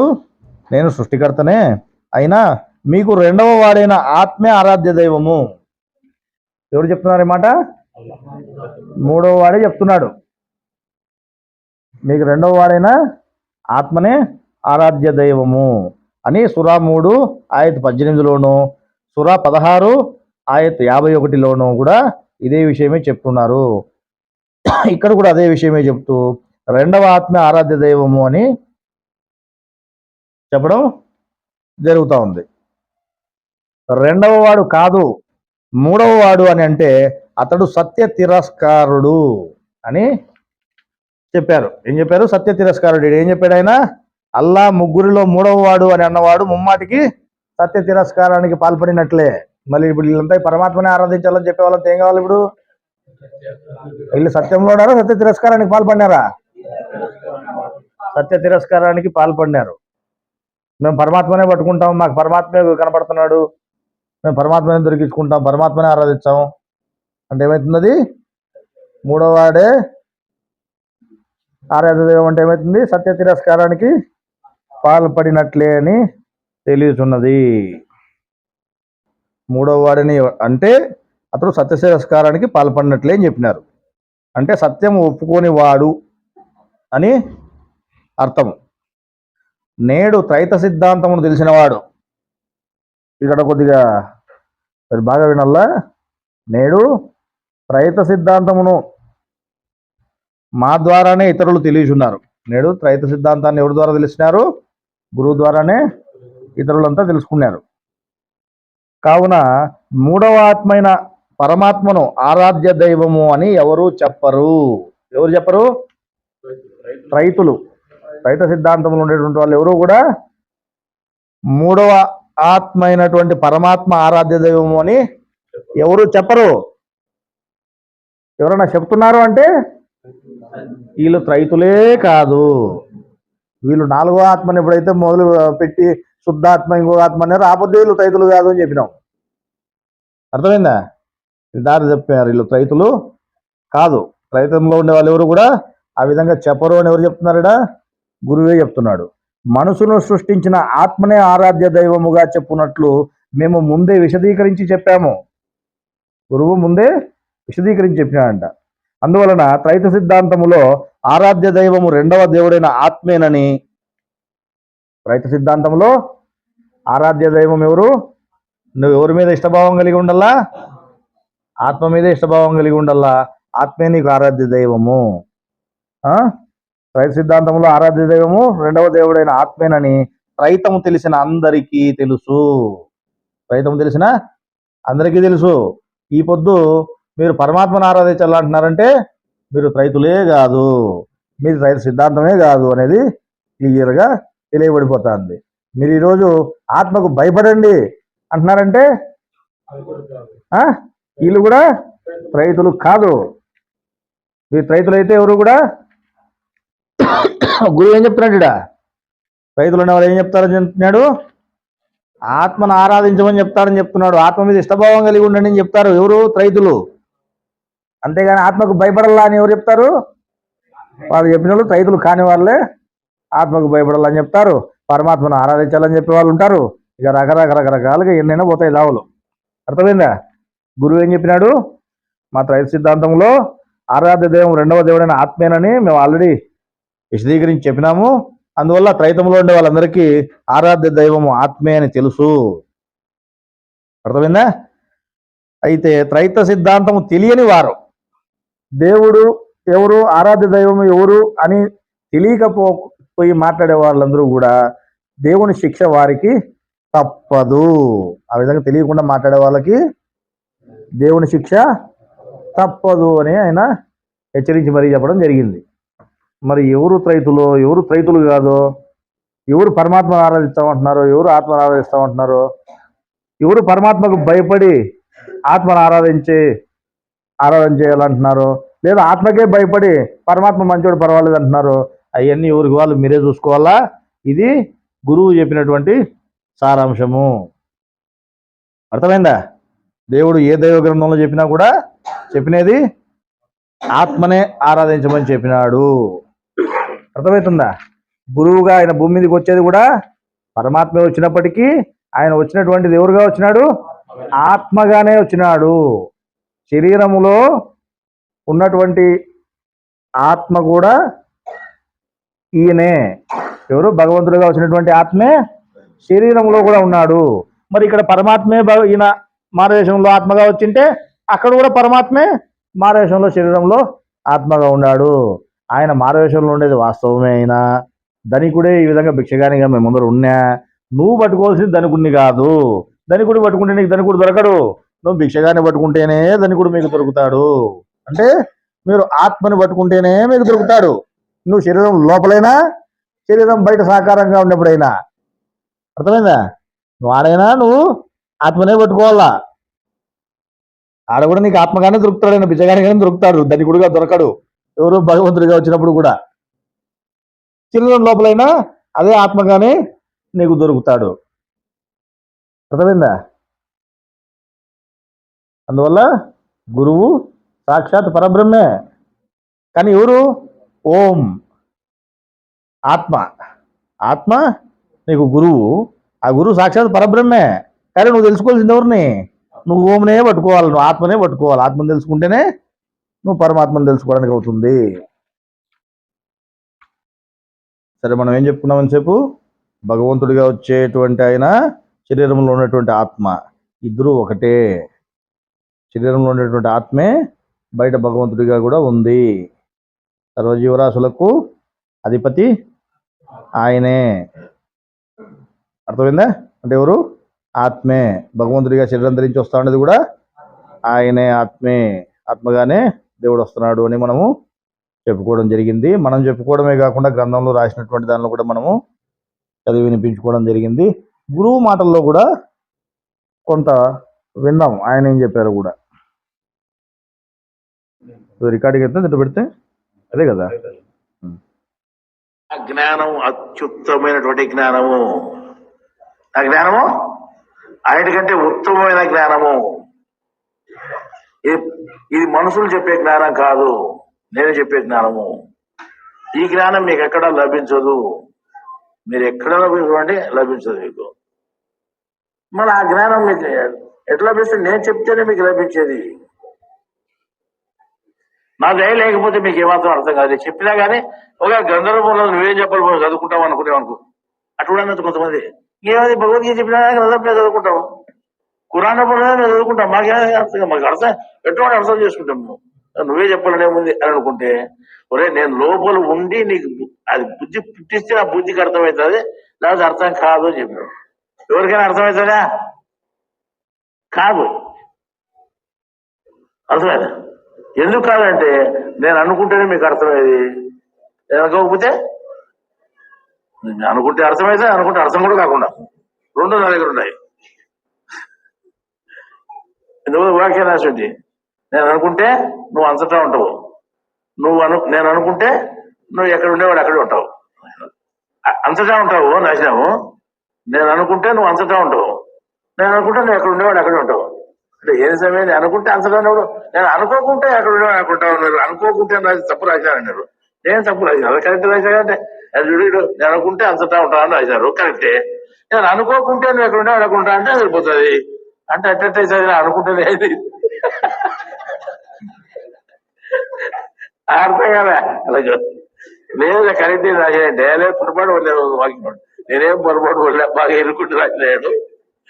ఏమన్నాడంటే నేను అనుకుంటే అంతటా ఉంటావు, నేను అనుకుంటే ఆడ ఆడే ఉంటావు, ఎక్కడ పోను. నీకు అర్థం కాలేదు, నువ్వు చెప్పేది నువ్వు చెప్పిన నాకు అర్థం కాలేదు. అర్థం కాకూడదు ఏమిటి, ఆయన అలా ఏమేం చేయగలరా, బుక్ లో ఉంది చూసుకోవాల్సిందే, నా ఇష్టము, నీ ఇట్లైనా పంపిస్తే ఇట్లైనా పంపిస్తున్నాడు, మళ్ళీ అదే కదా ఉండేది రాసేది, నేను అట్లా అంటున్నాను, అట్లే చెప్పినది చెప్పింది. అర్థమవుతుందా ఆయన ఏం చెప్పారు?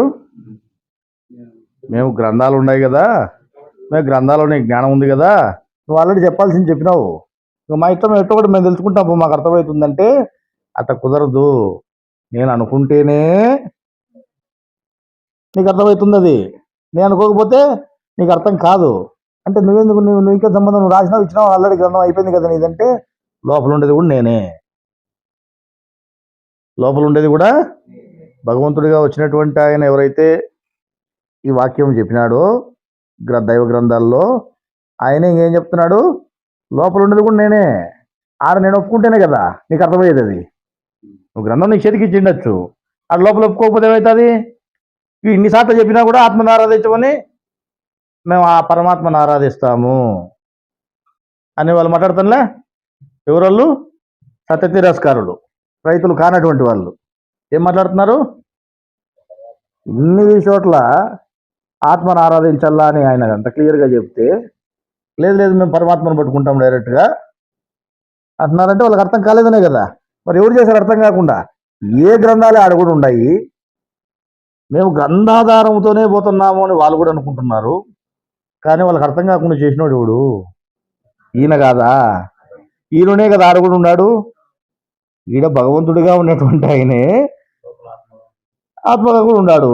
ఈడ అద్వితీయ కుమారుడు అన్నారు, అందుకే ఈయనని. అద్వితీయం అంటే ఏమని అర్థం?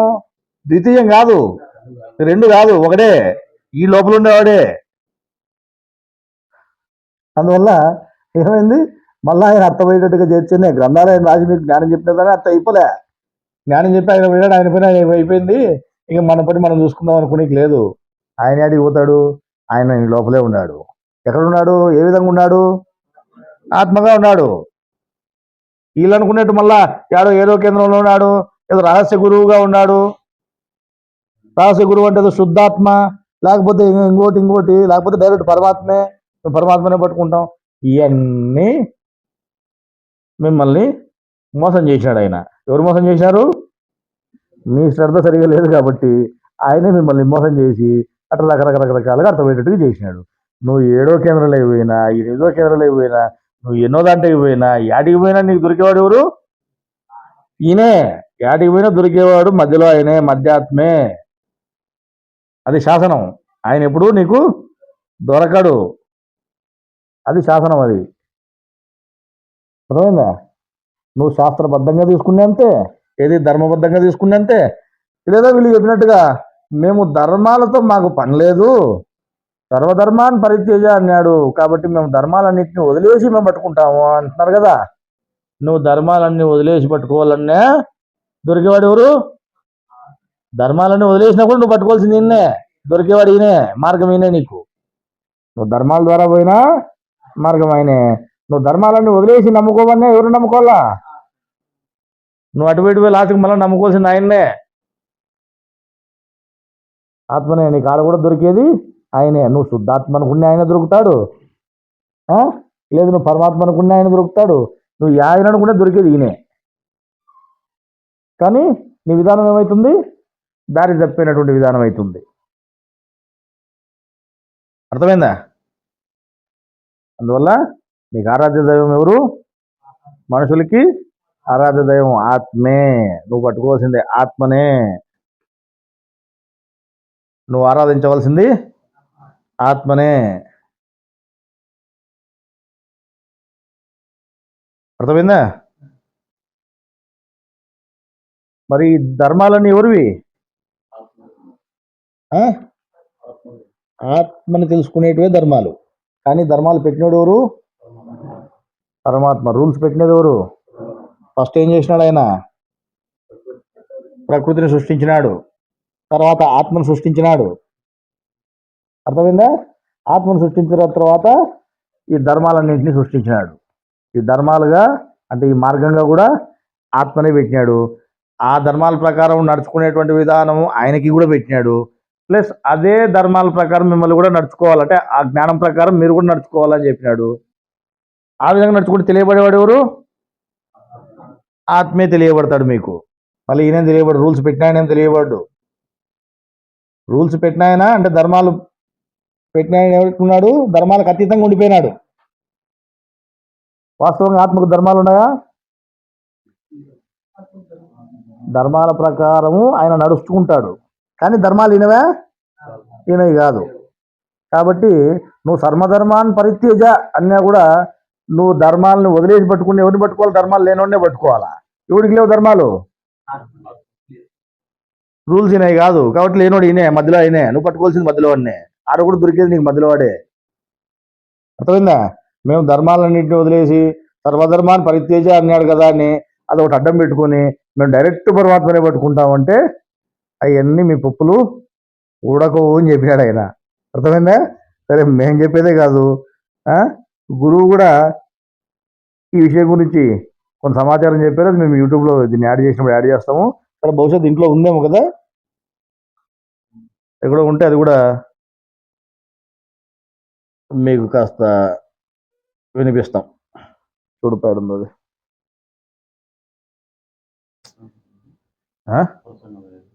నాకేం తెలుసు, పెట్టిన వాళ్ళు మీరే కదా.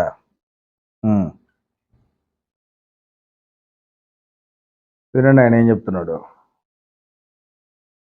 ఇది కొంచెం రకంగా చెప్పినాడు, కానీ ఇది జ్ఞానం కాదు. అతి రహస్యములకెల్ల ఉత్తమం బగుటం చేసి అంటే రహస్యంలోకెల్లా ఉత్తమమైన రహస్యం. ఇంతకుముందు రహస్యం చెప్పినాడు, మన దానే చెప్తున్నాడు అనమాట. పరమ వచన సమితి మరల వినుము అంటే రహస్యంలోకెల్లా రహస్యమైనటువంటి వచన అంటే మాటల యొక్క సారాంశాన్ని విను అన్నాడు. అని నీకు ఎందుకు చెప్తున్నా అంటే చూడు ఎంత బాగా చెప్తున్నాడు. నీవు నాకు మిగుల ఇష్టుండవగుటచే అంటే చాలా ఇష్టడు, నాకు ఇష్టమే ఉండదు ఆయన మీద. పిలుచుకొని చెప్తున్నాడు. వాడి జ్ఞానం అడిగినాడా? అడగలే. కానీ ఏం చెప్తాడంటే వాడి తెలుసుకోవాలని ఉద్దేశం చాలా ఇష్టడు నాకు. నీవు నాకు మిగుల ఇష్టుండవగుటచే హితము గోరి చెప్పుచుంటి నీ మంచి ఊరి చెప్తున్నాను అని చెప్పాడు. అదే కదా. సరే, ఇప్పుడు ఇంతవరకు జ్ఞానమే చెప్పలే. అలా తెలుసుకో, నీకు పనికొచ్చేది రహస్యమేది అది ఇది నీకు చాలా నాకు ముఖ్యమైనవి సొంతం బాగుపడితే చెప్తాడు ఇల్లు అన్నాడు. అంతే కదా. సరే, ఇప్పుడు ఏం చెప్తున్నాడు? ఏం పెద్ద జ్ఞానం అని చెప్పినాడు కదా. మన లాస్ట్ లో చిట్ట చివరి 2 శ్లోకాల్లో ఎంత పెద్ద జ్ఞానం ఉంది చూడండి. మన్మనాభవ మద్భక్తో మత్యాజీ మాం నమస్కురు మామే వైశ్యసి సత్యం తే ప్రతిచౌనే ప్రియోసి మే అన్నాడు. అంటే నన్ను దలంపుము సలుపుము నాదు భక్తి. నన్నే అనుకో, నీ భక్తి అంతా నా మీద చూపు. నన్నే మొక్కుము చేయుము నాదు పూజ. చూడు, నన్నే మొక్కు, నా పూజే నువ్వు చెయ్యి అన్నాడు. నన్ను బొంధుము సత్యంబు నాకు ప్రియుడవగుదువని ప్రతిజ్ఞ చేసి చెప్పుతుంటి అన్నాడు. నాకు చాలా ఇష్టడు కాబట్టి నీకు ప్రతిజ్ఞ చేసి చెప్తున్నాను. ఏమని చెప్తున్నాను? ఏం చెప్పలేదు, నన్నే మొక్కని చెప్పాడు ఆయన. అంతే కదా. ఏం చెప్పినాడు? రహస్యంలోకి వెళ్ళే రహస్యము అది ఇది అని చెప్పి మళ్ళీ ఆ రకంగా చెప్పినాడు. అంతకు పనికి వచ్చేది. అరే ఈ రకంగా ఆయన పెద్ద జ్ఞానం ఏం చెప్పినాడు, నన్ను మొక్కని చెప్పినాడు, ఏం చెప్పలే. ఆ ఎందుకు అంటే ఎందుకు ఆయన అట్లా చెప్పినాడు మళ్ళా మొక్కమని? ఇదేంటి అంత పెద్ద రహస్యం చెప్తున్నాడు, మొక్కమని చెప్పినాడు, ఇదేం పెద్ద జ్ఞానమా అని మనం ప్రశ్న చేసుకుంటే దానికి జవాబుగా చిట్ట చివరి శ్లోకం చెప్తున్నాడు. ఏం చెప్తున్నాడు ఆ శ్లోకాన్ని చాలా జాగ్రత్తగా విందాం. జాగ్రత్తగా వినండి. సర్వధర్మాన్ పరిత్యజ్య మామేకం శరణం వ్రజ అహం త్వా సర్వపాపేభ్యో మోచయిష్యామి మా శుచః. అంటే సర్వధర్మములను సంపూర్ణముగా వీడి నన్ను మాత్రమే నమ్ముకునుము. నిన్ను నేను పాపనేచంబు నుండి ముక్తుంచేతు దుఃఖమును త్యజింపు అన్నాడు. ఏం చేస్తాడు? ఎన్నో పాపాలు చేస్తున్నావు, ఆ పాపాలను అనుభవించాలంటే 100 జన్మలు నీకు ఎత్తల్చుకొని వస్తుంది. ఆ 100 జన్మల పాపాన్ని కూడా నేను లేకుండా చేస్తాను.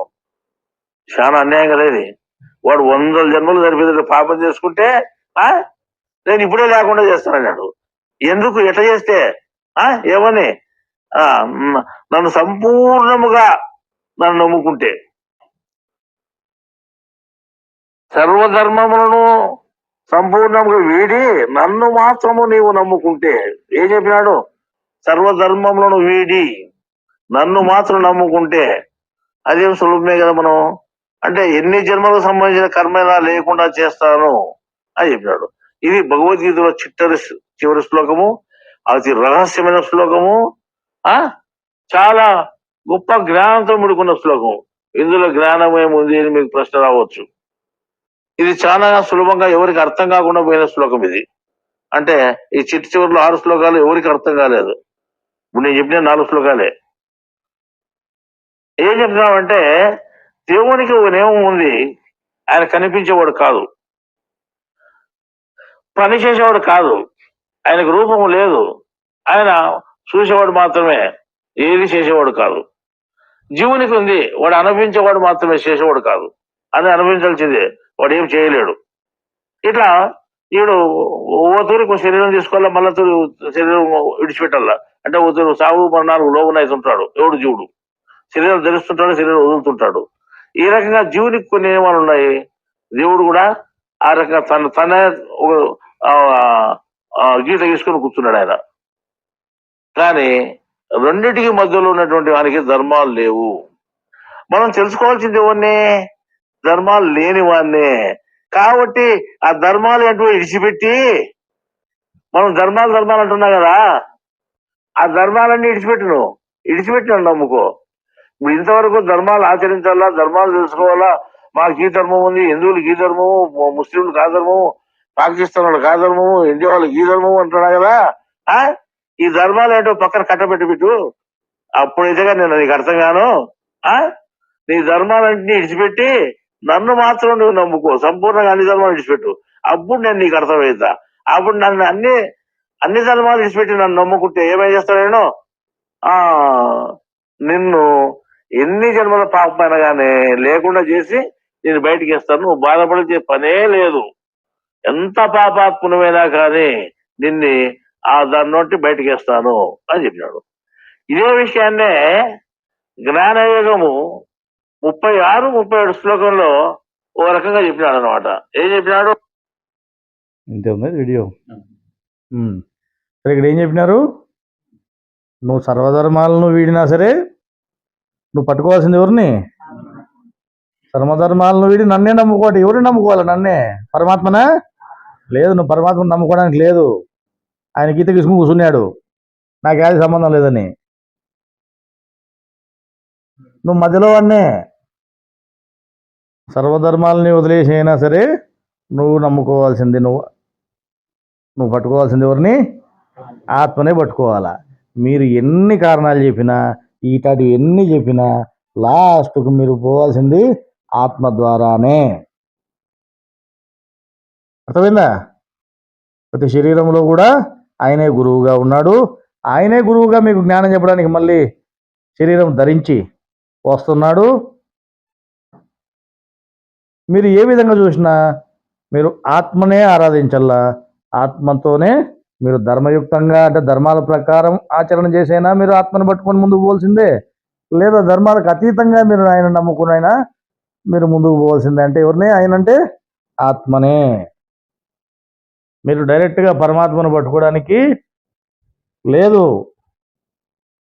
మీకు ఈయనే దిక్కు, కుమారుడు ఒకడే దిక్కు. అర్థమైందా? అదే విషయము ఈయన చెప్పడం జరిగింది. సరే, ఇందాక ఏం చెప్పుకున్నాం మనము? కృష్ణుడు భగవంతుడైనా, ఇక్కడ చెప్తున్నారు ఇంకా క్లియర్గా ఏం చెప్తున్నారు ఇక్కడ?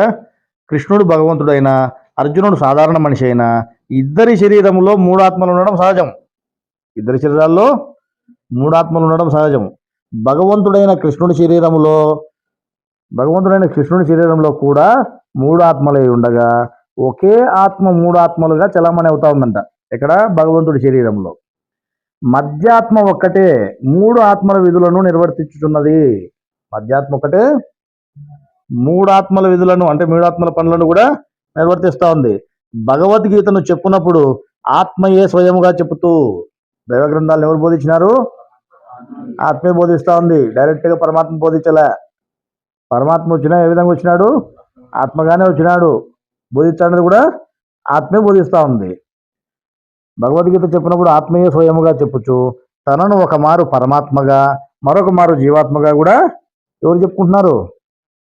ఆత్మే చెప్పుకుంటున్నాడు. ఆ విధంగా ఒకవేళ ఆత్మజ్ఞానమును తెలిసి యోగమును ఆచరించిన వాడు జ్ఞానాగ్నిని సంపాదించుకుని కర్మలను కాల్చుకోగలిగితే, జన్మలకు కారణమైన కర్మ లేకుండా పోతే అప్పుడు మనిషి జన్మించకుండా దేవుని యందు ఏమవుతాడు? ఐక్యమవుతాడు. కర్మలు కాలనంత వరకు, జ్ఞానము తెలియనంత వరకు భూమి మీద గల ప్రతి ఒక్కడు చస్తా పుడతా ఉండాల్సిందే. ఎంతకాలమైనా భూమి మీద ఉండవలసినదేనని కృష్ణుడు అర్జునునికి కూడా ఇదే విషయమే చెప్పడం జరిగింది. చెప్పినది కనిపించే కృష్ణుడైనా కృష్ణుడి శరీరంలో కనిపించని ఆత్మే బోధంతా చేసిందంట. అర్థమవుతుందా?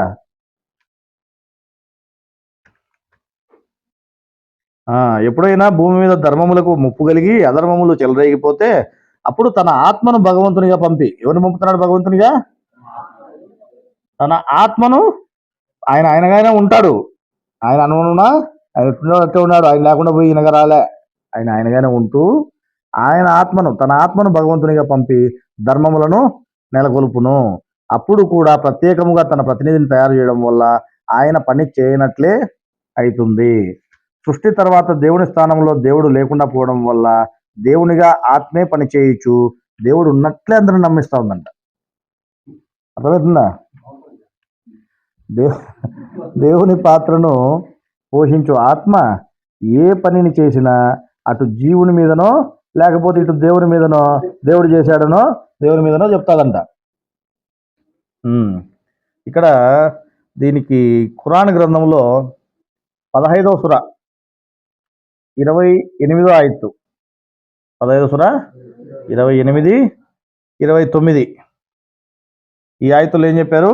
నేను మట్టితో ఒక మనిషిని తయారు చేయబోతున్నాను. నేను అతనిని పూర్తిగా తయారు చేసి నా ఆత్మను ఊదినప్పుడు మీరంతా అతని ముందు సాష్టాంగపడండి. దేవతలందరూ కూడా ఆయన ముందు సాష్టాంగపడతారు అని చెప్పని అక్కడ ఉంది ఖురాన్ గ్రంథంలో. అర్థమైందా?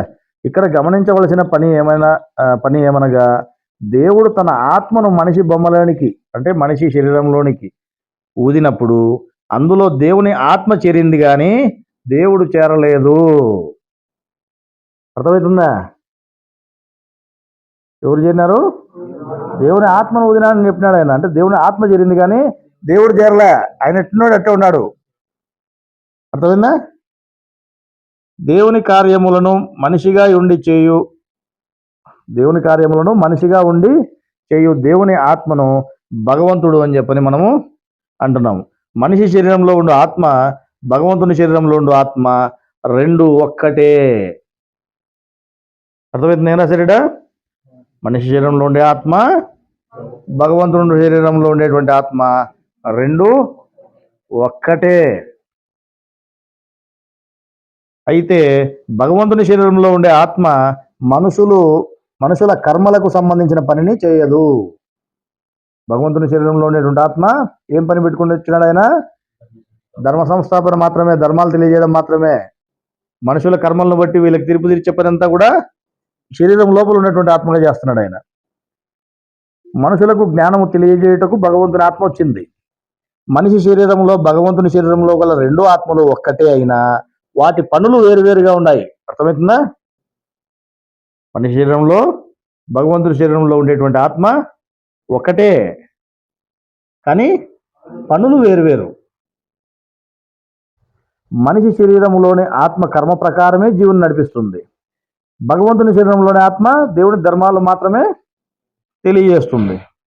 తండ్రి పనిని కుమారుడైన ఆత్మే చేయుచున్నది కానీ తండ్రి అయిన దేవుడు చేయలేదు. ఆత్మ మనిషి శరీరములో ఉన్నప్పుడు ధర్మములను ప్రచారము చేయదు. ఇది రూలు. ఏది?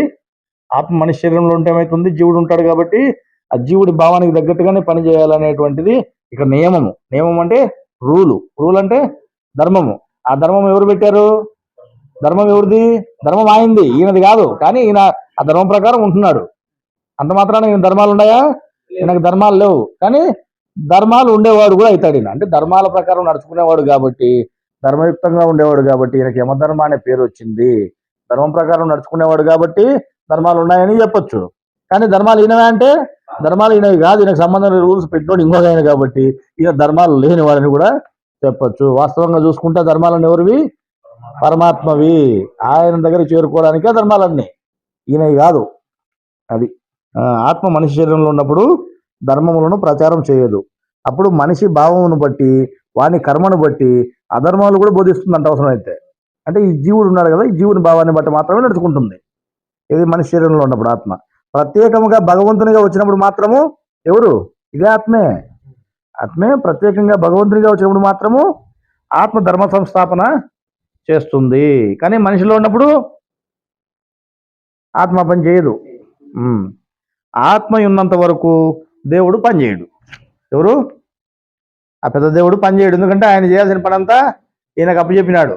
ఆయన స్థానాన్ని ఆయన ఖాళీ చేసి, ఏది 9వ నంబర్ ఏదైతే ఆయన పరమాత్మ స్థానం ఉందో ఆయన స్థానాన్ని ఆయన ఖాళీ చేసి ఆయన శూన్యంగా ఉండిపోయినాడు. కాబట్టి నువ్వు ఆడ కూడా ఈయనే, ఆయన మాదిరి కూడా ఆయన పనిని కూడా ఈయనే చేస్తున్నాడు. ఇటు ఈయన పని చేస్తున్నాడు, అటు దేవుడి పని చేస్తున్నాడు. అన్ని పనులు చేసేవాడు ఆయనే. ఇటు నువ్వు ఈడైనా ఈయనే దొరుకుతాడు, లేదు ధర్మాలన్నీ వదిలేసి నేను పట్టుకుంటా అంటే అటు ఆయనే దొరుకుతాడు. దొరికేవాడు ఈయనే. డైరెక్ట్గా నువ్వు పరమాత్మను పట్టుకోవడానికి లేదు, దొరికేవాడు ఆత్మే. అర్థమవుతుందా? ఇప్పుడు మనము మొదట చెప్పుకున్నటువంటి ఓం గురు బ్రహ్మ గురు విష్ణు గురుదేవో మహేశ్వర గురు సాక్షాత్ పరబ్రహ్మ అనేటువంటి విషయానికి అర్థమైందా మీకు క్లారిటీగా? అంటే గురువు సాక్షాత్తు ఎవరు? పరబ్రహ్మే. పరబ్రహ్మే. గురువు సాక్షాత్తు పరబ్రహ్మే, కానీ ఆత్మగా ఉన్నాడు. కాబట్టి నీకు ఆరాధ్య దైవం ఎవరు? ఆత్మనే. గురువు సాక్షాత్ పరబ్రహ్మే అనేది నువ్వు తెలుసుకునేంత వరకే. ఆయనకు ఒకడు ఉన్నాడు అని నువ్వు గుర్తుపెట్టుకుని ఆయన పట్ల భయం కలిగి ఉండు. కానీ నువ్వు పట్టుకోవాల్సింది ఎవరిని? ఆత్మనే. మరి ఆ గురువే సాకార రూపంతోనూ మన ముందు ఉన్నాడు. అప్పుడైనా నువ్వు ఆయన్ని కనుక్కొని పట్టుకోవచ్చు. ఆయన ఆరాధించి, ఆరాధనకి ఎవరు అర్హులు? అటు సాకార రూపంతో ఉన్నప్పుడు ఆయనే అర్హుడు, లేదు శరీరం లోపల గురువుగా ఉన్నప్పుడు ఆయనే అర్హుడు. అర్థమైందా? ఆరాధనకు అర్హుడు ఆత్మే. అర్థమైందా? కుమారుడైనా అద్వితీయ కుమారుడైనా ఇద్దరు కుమారులుగా ఉండేవాడు ఒక్కడే, అద్వితీయము అని అందుకే అనడం జరిగింది. అందువల్ల మేము పరమాత్మను ఆరాధిస్తాము, ఇంకోటి లేకపోతే ఆత్మకు భయపడండి అని ఈ విధంగా ధర్మ వ్యతిరేకమైన బోధలు చేసి జ్ఞానాన్ని తప్పుగా అర్థం చేసుకొని మీరు ఇతరులకు తప్పుగా బోధించడం వల్ల క్షమించరాని పాపం వస్తుందని గురువు హెచ్చరించడం జరిగింది గ్రంథాలలో.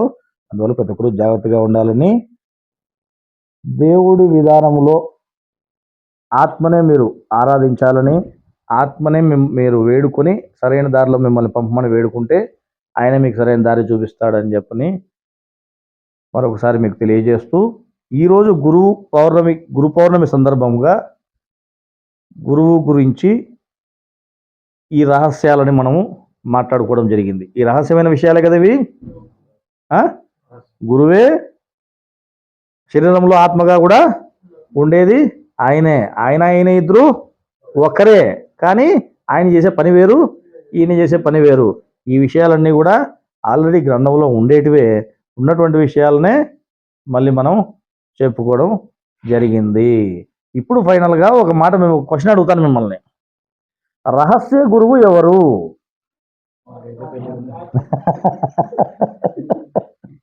రహస్య గురువు ఎవరు అంటే, భగవంతుడు ఎప్పుడు భూమి మీదకి వచ్చినా, భగవంతుడు అంటే ఎవరు? ఆత్మే, అంటే గురువే. గురువు ఎప్పుడు భూమి మీదకి వచ్చినా గురువు గుర్తింపబడేవాడా? గుర్తింపబడడు. గుర్తింపబడని వాడే గురువు. కాబట్టి రహస్య గురువు అనేటువంటి మాట ఎవరికి వర్తిస్తుంది? భగవంతునికే వర్తిస్తుంది. అర్థమవుతుందా? రహస్య గురువు అంటానే ఎవరో ఏడో లోపల దాచిపెట్టుకుని ఉన్నాడు అనుకుంటే, మన ముందరే ఉంటాడు కానీ నువ్వు కనుక్కోలేవు, అందుకే ఆయన రహస్య గురువు అని చెప్పినారు. అర్థమైందా? సరే, ఇంతకంటే ఎక్కువ చెప్పుకుంటే మళ్ళా జీర్ణం కాదు. ఈరోజు ఇద్దరితో చాలిద్దాము.